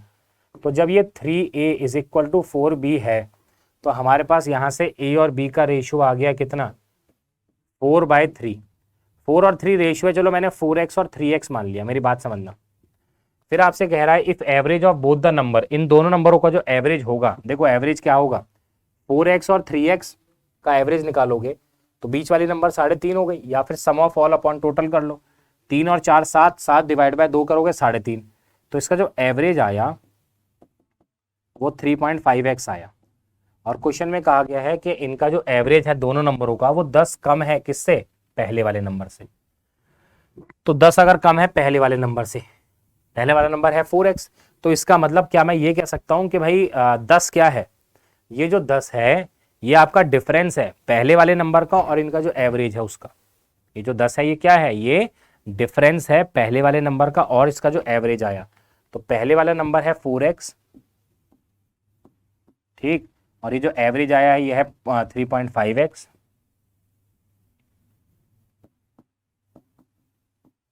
और इसका जो डिफरेंस है ये 10 गिवन है। तो दोनों का डिफरेंस आ गया कितना? 0.5x की वैल्यू आपको 10 गिवन है। तो क्या कह रहा है आपसे? कहा गया सेकंड नंबर का 80% बताओ भाई। सेकंड नंबर कितना है? 3x। तो 3x निकाल लो और उसका फिर 80% निकाल लेंगे। चलो यहीं पर कर लेते हैं, क्रॉस मल्टीप्लाई कर दिया तो ये आ रहा होगा 10 इंटू 3x अपॉन में 0.5x। 0.5x ये तो सेकंड नंबर आ गया और हमें चाहिए इसका 80%। 80% का मीनिंग होता है 4/5। अभी कई बार देखा है हमने, यहाँ से डेसिमल हटेगा तो चलो यहाँ आ गया। अब ये वाले x ने इसको हटा दिया, 5 ने इसको काटा 20 पर, ऐसे ही इस 5 ने इसको काटा 4 पर। 4 इंटू 4 16, 16 इंटू 3 करोगे तो 48। तो नंबर 48 आ रहा है। सेकंड नंबर का 80% 48 आ रहा है। ठीक है बच्चे, बताओ क्लियर? उम्मीद करता हूं आपको सभी को ये क्वेश्चन समझ में आया होगा, क्लियर हो गया होगा। ठीक है बच्चों, चलिए तो देखिए परसेंटेज के हमने कुछ क्वेश्चंस लगाए हैं, कुछ मैंने बेसिक बिल्कुल जीरो लेवल से स्टार्ट किया था, कॉन्सेप्ट आप लोगों के साथ डिस्कस किया, कॉन्सेप्ट में टेबल बताई, जनरल जो चीज़ें होती हैं जहाँ पर बच्चा दिक्कत करता है वो चीज़ बताई, और बहुत सारे क्वेश्चंस की हमने प्रैक्टिस करी है। मेरे को नहीं लगता अगर इतना सेशन आप लोगों ने देखा है तो आपके एग्ज़ाम में, जो आप एग्ज़ाम को टारगेट कर रहे हैं उसमें यहाँ से कुछ भी बाहर जाएगा। इतनी चीज़ भी आप लोगों ने अगर अच्छे से कर ली और कुछ अगर अपनी साइड से प्रैक्टिस करोगे तो मेरे को नहीं लगता प्रैक्टिस करने के बाद परसेंटेज से आपको कोई भी प्रॉब्लम देखने को मिलने वाली है। ठीक है बच्चों, तो आज की क्लास हम लोग परसेंटेज की यहीं तक रखेंगे और बाकी नेक्स्ट क्लास में कुछ और टॉपिक डिस्कस करेंगे। नेक्स्ट मतलब प्रॉफिट लॉस। ठीक है बच्चों, तो इस टॉपिक को अच्छे से पढ़ना। बार बार कह रहा हूँ, जो टेबल आप लोगों को बताई है, जो टेबल आप लोगों को दी है स्टार्टिंग में, उस टेबल को पूरा याद कर लीजिए, पूरा याद कर लेना, आप ही लोगों का फायदा रहेगा। ठीक है बच्चों, चलिए तो आज की क्लास यहीं तक रखते हैं। ओके, थैंक यू क्लास, मुलाकात करते हैं नेक्स्ट क्लास में। Bye guys.